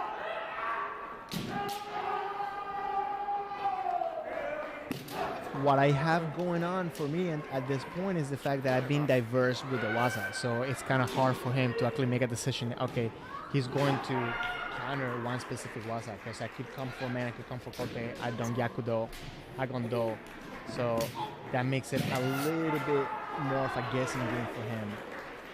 But I'm definitely coming in too much, so maybe if he figures out my timing, I'll be screwed.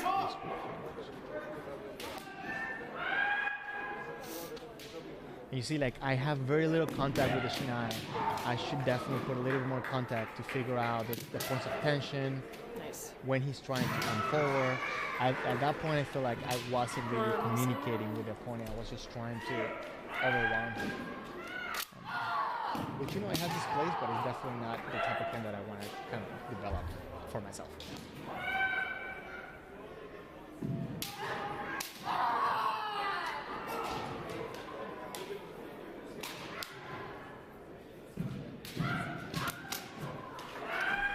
If you notice my suicide I'm not straight. I'm a little bit kind of like leaning forward.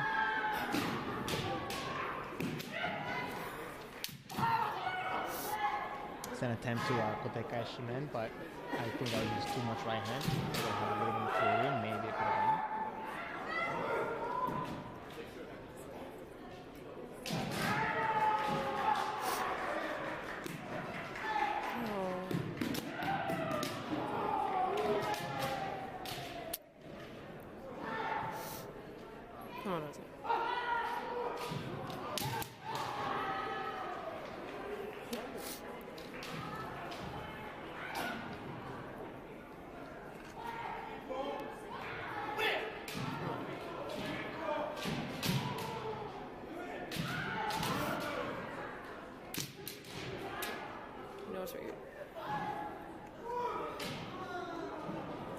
So, for what I remember, the way I was training at that point, I guess my game plan, you could say, like my way to coming forward, it's kind of like get semi, opening semi. Oh, that was a horrible approach on my part. I dropped the tip, I got too close.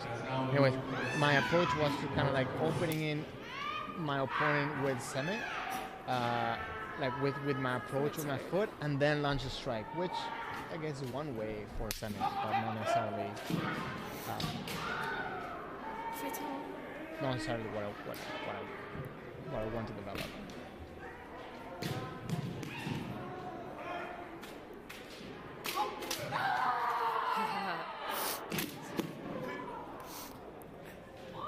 Maybe I didn't either win or I think this match is about to be over. And I don't think that.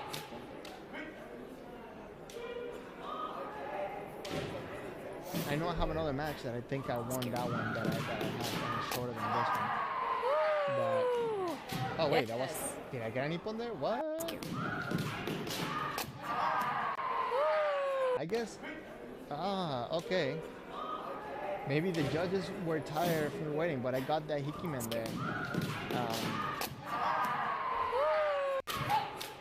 Again, my posture with my elbows, I feel like it could have been better. But one of the things that I want to make sure that I pass on when I'm doing this type of viewings is that don't be harsh on yourself when you're watching your videos. Statistically, you get better results for yourself when you actually look at the positive things that you're doing more than the negative. So for the next video, I'll do that.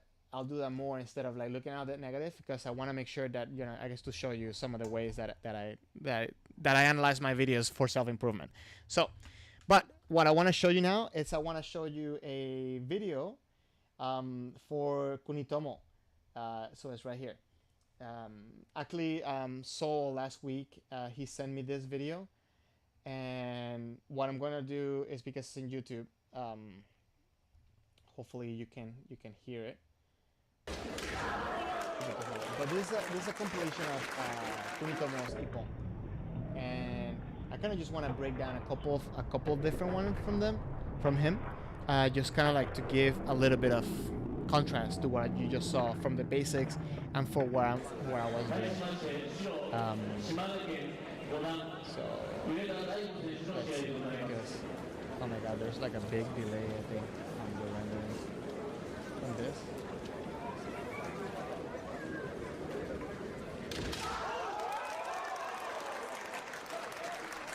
You see, did you notice the approach on that do? The way that he came in for that do?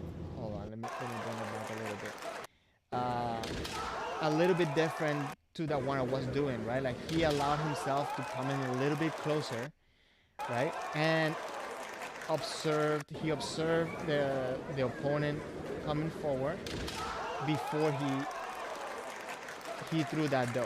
I think that's very important, and that's one of the things that I wasn't doing in that match. I wasn't allowing my opponent to kind of feel confident to go forward. Same thing with this man right here. For that man, let me bring it back. He came in with that pressure. He came in closer, right? And he got into the distance, then he exploded. And that's one of the things that I wasn't doing when I was in my match. I was kind of just breaking the rhythm and then throwing myself, breaking the rhythm and throwing myself. What you want to do is you want to make sure that you come in with confidence and you're at a point where you make your opponent hesitate for a fraction of a second in order to come in forward for those techniques. Okay, here's a breakdown, a slow motion of it. He comes in close, bam, right? And this is kind of what you were talking about, Aisha, that like, you know, you're able to change the waza like at some point. You can change it. So here he can still change it at the moment where like he's coming in, even though he made the decision already, right? Because he was coming for them and he was probably putting pressure. The person kind of brought the shinai down, brought it back up, and he went around for the man. But what you want to make sure is that you have that ability to come in forward with pressure and with confidence in order to get those points. If not, it kind of makes it a guessing game, which is what was happening with my match.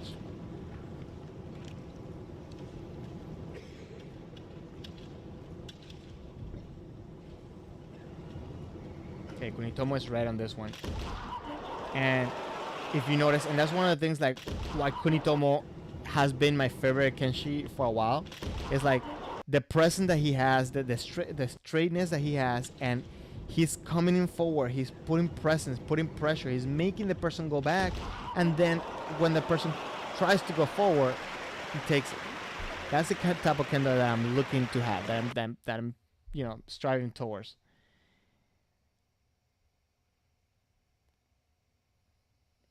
If you watch it here, like at that last moment.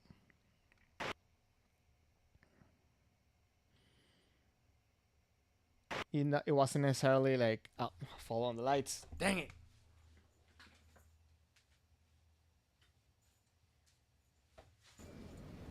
ご覧のように延長戦を制しながら勝ち上がってきましたが、このご覧いただいている映像は3回戦の兵庫の西村武史との This is Kunitomo and Nishimura. 小手から西村武史との対戦で、3回戦の兵庫の西村武史との対戦で。 So, and this is one of the things that I like. Look how like he's using double fumikomi to do that fake. So he's faking with fumikomi. I hope they do a slow motion of this one, because this one's very good to see in slow motion. Oh, but you won't see his feet. Okay, so he did that fake and then he went for that man. Now notice that he barely hit that. He barely hit the man. If you have a good basic understanding on how the motion of the shinai goes, I think you should be able to get a good impact with very little effort. And here he even got the ippon with the bend of the shinai. Like he hit it so nicely that the shinai bent. Let me even put it even slower than this. Hold on. Let me settings. Let me put it even slower than that. And you'll see it. Look. Nishimura didn't get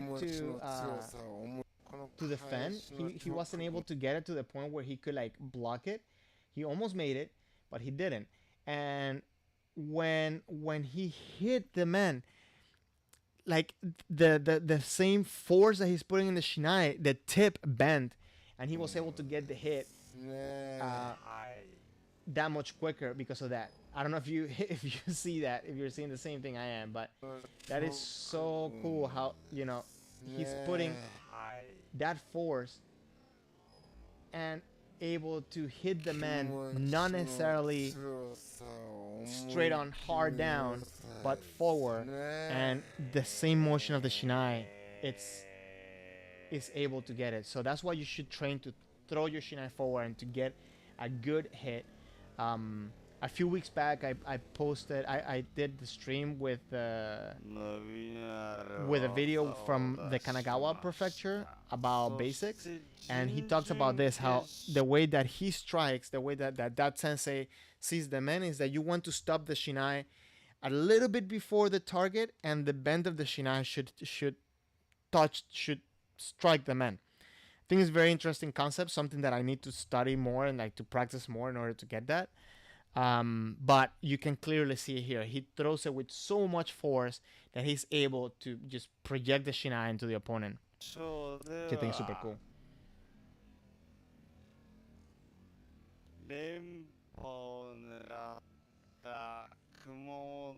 Oh wait, I put this in slow motion. Oh wait, I guess we can use the slow motion too though. Look how he comes forward. He goes a little bit back as he felt the pressure, but then he goes underneath, and this is why you should practice small circles around with your shinai, because look how sharp and how quick he was able to bring the shinai under the sword, like on top. Then he's gonna go under to get the man. Under, bam, and straight forward for that man. Is not a man that comes down. It's a man that goes forward, and it's just beautiful. Oh, my coffee's done. Done.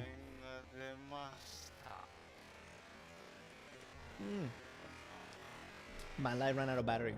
It's alright.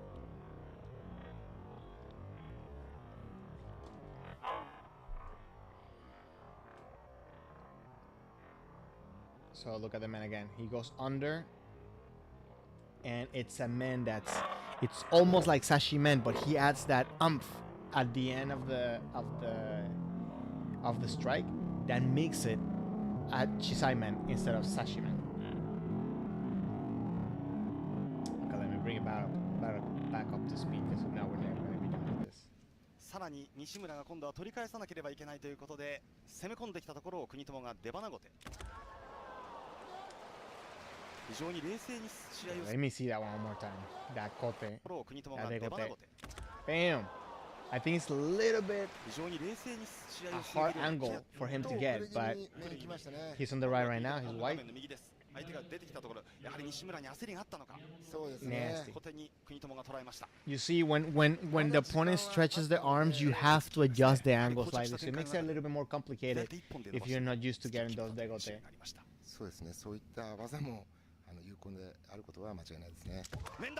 Oh, nice Kaeshido.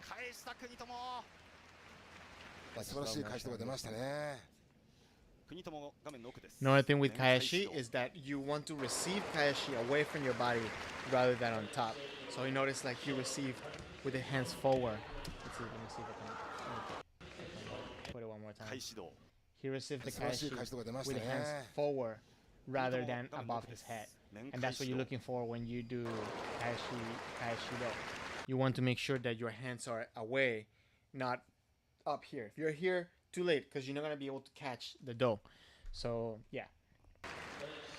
Yeah, Aisha, sneaky kote. He has really good waza. He has really good control.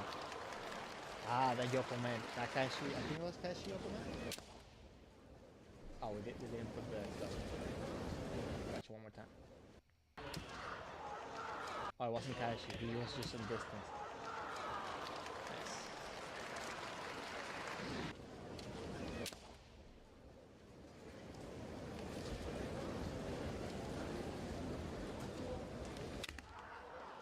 Nice, nice, the Banana Man. Again, let's see. Okay, slow motion. He puts pressure forward. Puts pressure forward when the person decides to make the motion forward. When the opponent decides to go forward. Let me put it like a super slow motion here. When the opponent decides to take the step forward, he's already in motion forward. You see, bam, gets that man.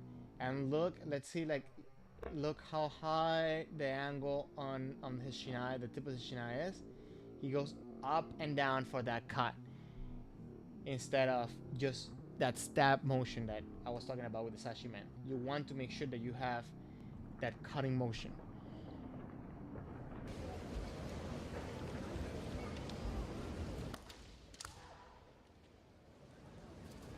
Oh, against Jordan. Wow. Okay, that I hadn't. Okay, we need to watch this one in slow motion because he did it with such little space. He did it with such little space. Hold on, let's watch it in slow motion here because that's okay.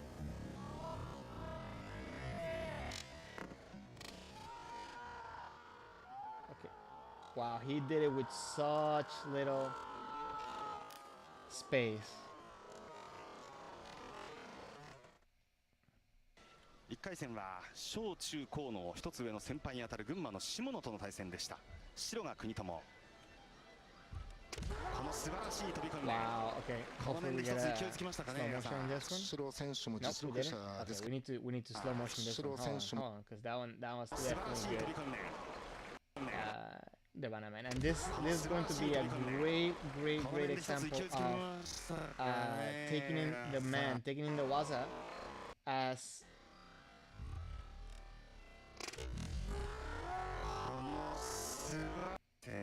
he took that man as the person who was coming in forward, like making it, like he wasn't even coming in forward at that point, but he had that forward intention. Right? He puts pressure forward and bam, he hits him, he makes him hesitate. So instead of continuing with that man, he kind of like hesitated to and then go forward. So yeah, that's something that you want to make sure that you make your opponent hesitate. That's the whole like mental battle you can have against your opponent here. Thank you, Aisha. Okay, I'm glad you're enjoying it. Yeah, I wanted to make sure that I didn't leave you just with my match with my kendo, right? Like, because I know I'm at a level and I know I'm trying to get to another level, and we need to watch those people in order to learn. Which reminds me, I guess like what I can do is we can finish my match, my second match here, and then we'll come back to this video. So we're not just watching. So I can show you this part too, and okay, where's the, okay, it's right here. Okay, so I think this one I win, if I'm not mistaken. Let me make it a little bit bigger just so it's easier to watch. And this is one of the reasons why I don't have that much kendo recorded, is because like I normally don't have someone to record me, and a lot of times I just ask someone to record it, and then they just move the camera a lot. There's a bad angle, and it just looks really bad. But at least I'm showing. On this one.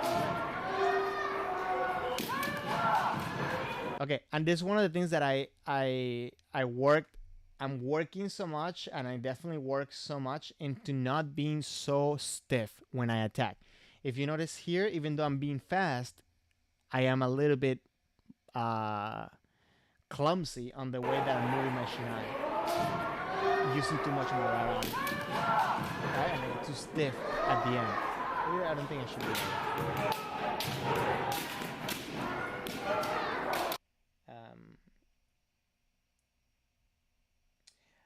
Well, no, yeah, I know, Aisha. I know you're not trying to say like that my kendo wasn't good, and I get that. But what I'm saying is that I know I'm at a level, and I know there's a higher level. So I definitely want to make sure that we learn from both um, both videos, both experiences.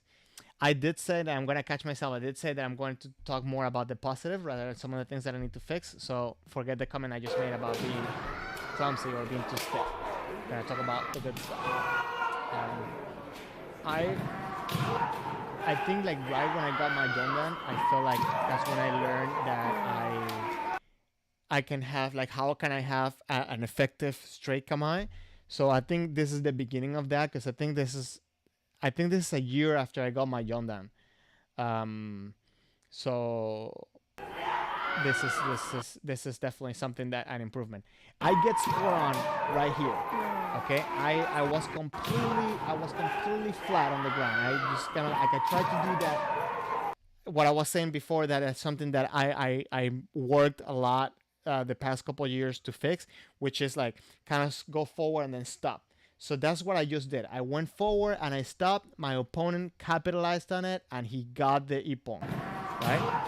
I went forward, bam, and he went in because I just landed flat. I don't know if my opponent kind of gauged it from before. He learned that about me during the beginning seconds of the fight. Great opportunity for him to take, and he took it. What I really like about this is that now I'm not rushing for an ippon. I'm trying to be cautious, but not going back. Now I just did the same thing that got me hit. I just did it one more time right here, right there. Okay, I dropped the sword, but I compensated by going forward. Instead of kind of like just standing there, I went forward, I moved forward. I'm trying to be sharper. I went with a kotemen. Only once Shimpan gave me the flag. It's fine. I'm trying to communicate. That one was a little bit too rushed, but I'm always following through. Okay, I'm trying to stay connected with my opponent, trying to also stay calm, not rush the ippon. At this point, all I need is one ippon in order to tie and for us to go to encho. So I'm thinking, one of the things that I always try to put in my head is all I need is one ippon, not two. All I need is one ippon. I try to stay connected, I try to stay aware and try to be responsive and adapt to what he's doing. He's really good. He's strong, he's fast.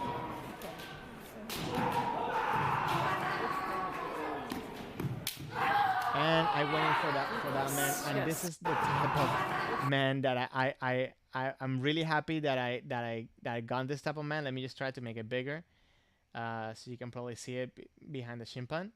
And what I'm doing here is this is the beginning for me to. Oh, hold on, my camera just died. Give me 1 second. Let me just change the battery. I knew this was gonna happen. 1 second, please. Actually, while this happens, let me just change the camera here so you can see me. I guess you can see me here. Okay. 1 second. I had a feeling this was gonna happen, so that's why I came prepared with another battery. Okay. Now let me change the camera again. Sorry for the inconvenience. Okay, there we are. Okay, so here what's happening? I'm doing that thing that I was talking about, where I'm pushing in with the seme, anchoring my left leg, and then taking the opportunity with taking the opening and getting that move. That was, I think that was a really good approach on my side. A really effective way of using my footwork to put pressure, keep the pressure, and then I kind of faked with the kumikomi, and then oh yeah, thank you for having me back. And then went in with that man. I think what he's doing right now, he's making sure he takes his time. He's not rushing in. Great approach. Now at this point, we're both even. Now I'm being cautious. I'm trying to also kind of like get into his head, getting to not do his own kendo, trying to get him to change his approach. but obviously I don't want him to get too confident where he's going to try to like overcome me, like, you know, go above me. Every time they stop the match, every time I get you know, like anything happens that they stop the match, what I try to do is I try to just kind of like recollect myself and try to put myself into like the beginner mentality. Not beginner mentality, but like the mentality I have at the beginning of a match. Because a lot of times when you don't do that, when you, like the communication between the opponent is broken because of the stop, and people tend to kind of like relax or be in a different mind state, and a lot of times happens that as soon as that start, boom, you get ippon, like the person gets an ippon on you. So I always try to reset my mentality and think, okay, this is a new fight, all I need is one ippon, I'm going forward, right? Make sure that I'm aware I don't fall asleep on my horse, I guess.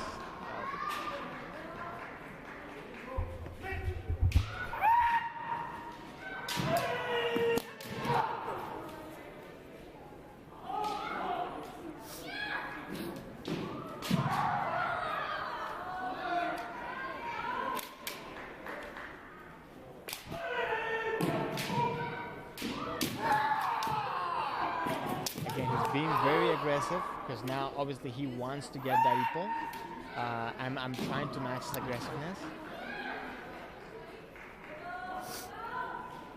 So we're both coming in. He's strong. He's definitely strong.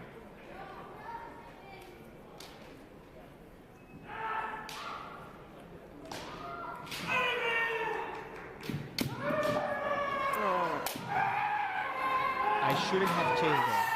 I should have not chased. I should have like just made my distance. I think that could have gotten him if he was a little bit more balanced. I think he would have been able to anchor himself and hit back. Obviously it didn't happen, thank God, but I went for that kote there. Not really good sanction, maybe not really good angle on my sword. I could have a little more snap. But that's something that I definitely worked to fix later. Again, that wasn't very risky, but I went really fast for that degote. Again, I'm going for degote for some reason again, but that one I got it. I couldn't. And this one is the same one, Aisha, that I was just mentioning about the angle. I think that this one wasn't the best angle to get it. And it was really risky, but I got it. And I'm happy I did. But it's definitely not what I want it to be. I don't know why I went for kote so many times. Because it's something that I think I would have preferred to. Now I would have preferred just take a little bit more time between the strikes and figure out a better opening, because I feel like I was just going and going. And again, like you said, Aisha, like yeah, like in this level, there's a lot more surprises because things can happen in a blink of an eye. And one thing that I like to do, that maybe I was thinking doing at some point, it's to, I was thinking of doing at some point with you guys, is to like block off the top part of the video and only gauge through the feet to see who gets the ippon. Maybe I can make it like some type of contest or something like that. I think that'll be fun. Definitely a fun way to watch Kendo. Because the feed is going to definitely tell you the story of what's going to happen. Okay, if you see here, like Kunitomo right now, he's anchored to go forward. So any motion that White does to come forward, Kunitomo is going to take action. He's ready. He's like spring-loaded gun, or like, I don't know. He's just ready to just push forward, stepping forward, putting pressure. Bam. You know, like he overcame him with the footwork. He was just coming with the footwork and bam, he got him. Yeah, right. I think that would be a fun idea. I just need to figure out what people will win, and how, I guess, the scoring system, how people will give their answers and stuff. But yeah, I think that would be a fun idea, just to do footwork Mitorigeiko and to make it a contest. Okay, Kunitomo here is on White, and look at the footwork again. He's coming in forward, and he made it to the point where he was close enough to hit. Now, this is definitely something that I always stressed about. Small footwork, small steps, small steps, small steps. Even when he hits, it's small step, and then he hits again with a small step. So he has the opportunity to come in for that waza because the small step. So you're saying that White had an open kote? Let me see. Like here, maybe? Like he had the opening for kote? And I think, I don't know if you heard the expression win and then cut. And I think it couldn't be truer when it comes to the footwork. If you come in with good footwork, if you come in to get a good, confident position, you should be able to have the point even before you strike. Okay, let's see how that kote, those kote. Okay, that one we definitely need to watch on slow motion. I'm realizing that you guys, there's definitely a delay between the comments, but maybe there's a delay on the playback of the video and what I'm saying, which I'm kind of uncomfortable about. Let me see. Well, I mean, I'm not even gonna see because there's nothing I can do about it right now. Let's see. Look at this degote. He's putting pressure forward, and then he hits that kote. Again, his arms away from the body. Look how away from the body his hands are. The use of the left hand. Look how he pushes and pull with the left hand. And he uses the right hand later just to kind of get out of the way, but not to push forward. Oh, Aisha, you said that he had an open kote before. Okay, I kind of lost track of where the time is. I'm sorry.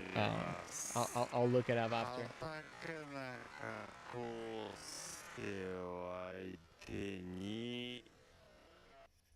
Yes, I realized the commentary late. What I'm seeing is that when I play back, for some reason the streaming software, it's taking a second to realize what I play. So yeah, it takes like about a second for it to get there.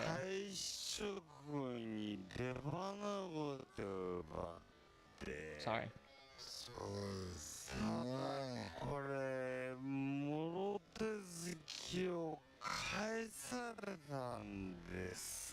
Kunitomo's on white here, and you see, like, he's not backing down. He's pushing forward, and he's always making the opponent go back down. And Kaeshi, man, he made the opponent make an opening, and then at that moment he just went for that, man. Beautiful.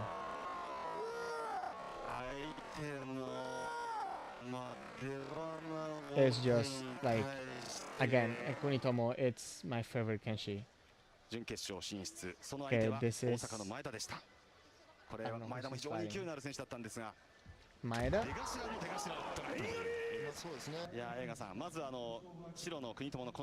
Okay, this is more of a sashimen, but still, he has that motion of a cut because he's going up and down, right? But this one is very compact. I think there's a time and place for anything. This is a very awesome technique, you know, like going around and hitting that man. Kunitomo's on wide on this one. 国友はこうしてぐいぐい圧力があるんですけれども、今映画さんご指摘の開始道ですとか、出花ゴテですとか、前田が来るところを捉える技術も当然あるんですね。そうですね。Oh, nice kote. Please tell me we have slow motion on this one. 開始道なのか、その反応して打とうとしたところを打ちましたね。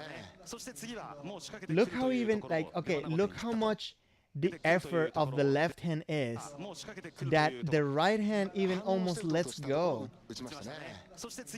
as he strokes it. The right hand is literally just following. I don't know if you can see it, but his hand is almost open. Because let me tell you what's happening. In order to get that lever motion or action between your hands and your sword, what's happening is that the point where when you're stretched out and pulling with your left hand, the point where contacts with the right hand is here, right?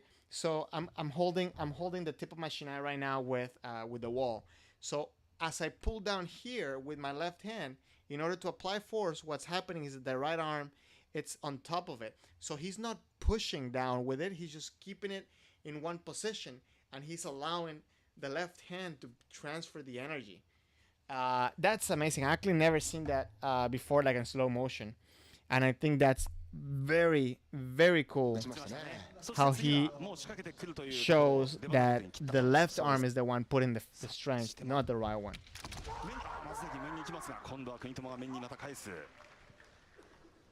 Okay, Kunitomo-san read on this one? 最後はそこが勝負になると思いますね。Again, that Kamae with confidence. He's holding the center. Bam! Oh my god, he's so fast. そのちょっとした変化ですけども。Okay, you need to watch this just one more time. Okay. そのちょっとした変化ですけども。It's again, that's just so compact. I do want to see it from the other angle because I think that this is definitely a better angle to watch it from. Let me make it slow motion so we see it. So we see it better.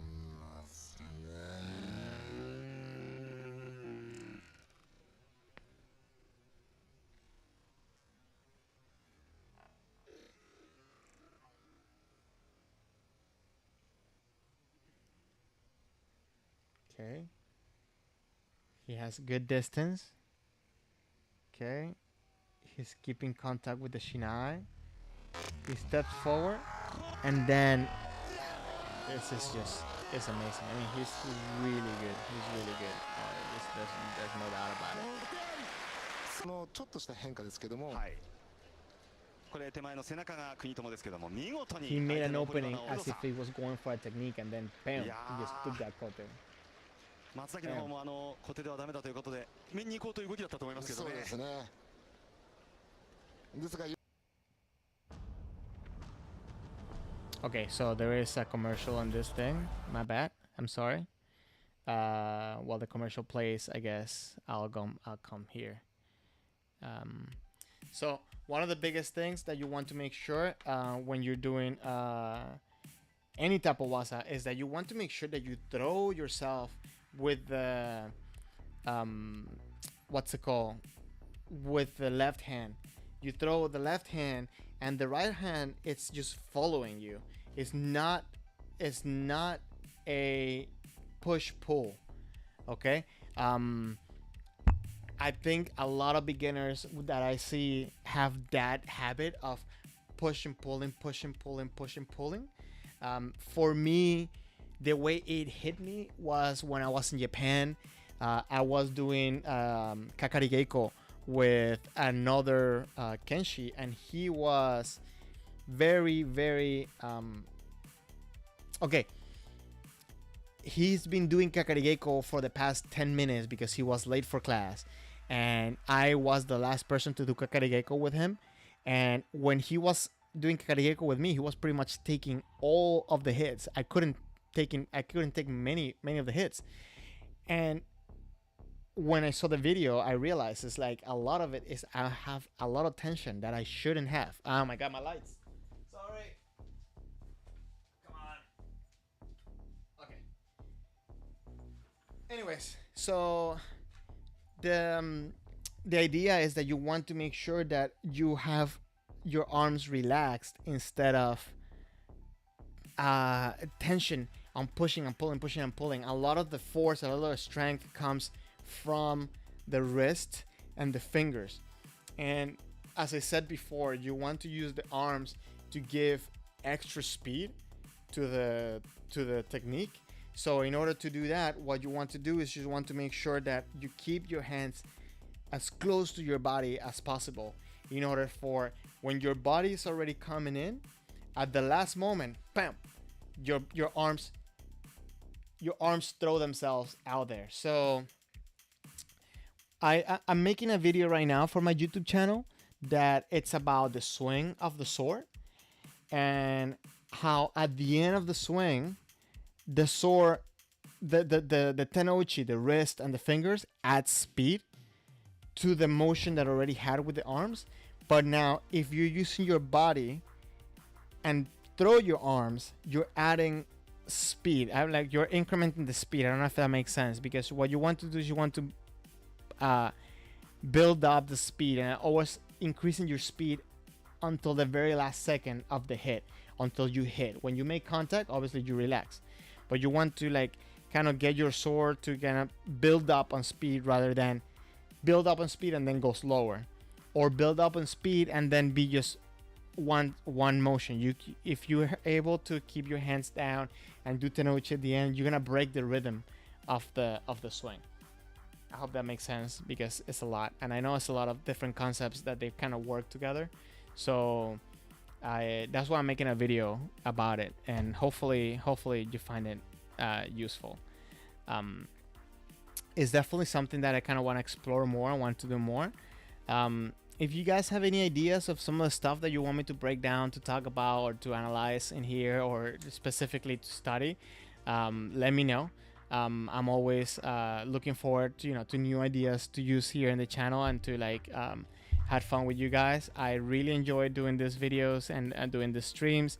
I feel like it's awesome to have a time where actually I can interact live with people here, and I'm always grateful for the people that show up and talk. If I can do anything for you, please let me know, because I'm always looking. It helps me a lot to improve my kendo, just even throughout the week, looking at videos that I can share, and getting some of the videos that you guys are sharing with me. It's just awesome. I really enjoy it. I was thinking next week talking about a little bit about health and wellness within kendo, but I'm still deciding. I'm still like breaking it down to see how that will work. But yeah, so if you have any ideas, please let me know. I'm gonna share again the Discord link for anybody that would like to join the Discord for some extra content.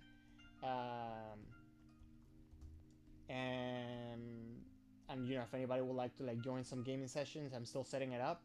Aisha, you know that I did a couple of streams with Call of Duty in the Facebook page. So I kind of want to keep the YouTube channel for just more like kendo based talks, and maybe the Facebook channel will be more like a kind of like bringing people into kendo and getting interested into kendo. So I guess this one will be mostly for people that already kind of into kendo, want to learn more about kendo itself. But yeah, so the Discord link, it's again on the chat. Anybody looking to kind of get a little bit more extra communication, you can join it there. We're sharing links. We're hopefully learning. I forgot today. I want to show you. I'm gonna send there a video that I got from Kendo World, that they just posted a video on how to do Yakudo. I found it very interesting, from Bennett Sensei, and I'll share there a little bit later. So yeah, if you guys want to join me or want to get in contact with me, you can message me through Facebook, through Instagram, or to YouTube, and I've been pretty good at responding. I think I have a few messages that I need to catch up, but that's the idea. So with that being said, I think that this is gonna be it for today. Thank you for everybody for showing up and commenting and letting me know your thoughts and your perspective on kendo. I had a great time. Please, if you haven't subscribed to my channel, and hit the like button. I feel like I have to say that. I don't know why, but if you do subscribe, it does help a lot, because I'm trying to get to 1,000 so I can stream through my phone. So hopefully when this thing is all over, I can go to different dojos and I can stream through dojos and stuff, because right now I need to do a whole setup with a computer in order to stream. So yeah, thank you very much. I'm gonna say thank you very much for everybody that showed up and watching this whole thing through. And I'll catch you guys next week. I'll be doing another stream every Sunday at 3:30, and hopefully a video a week, if not two. Okay? So again, thank you everybody, and you guys have a good rest of your day.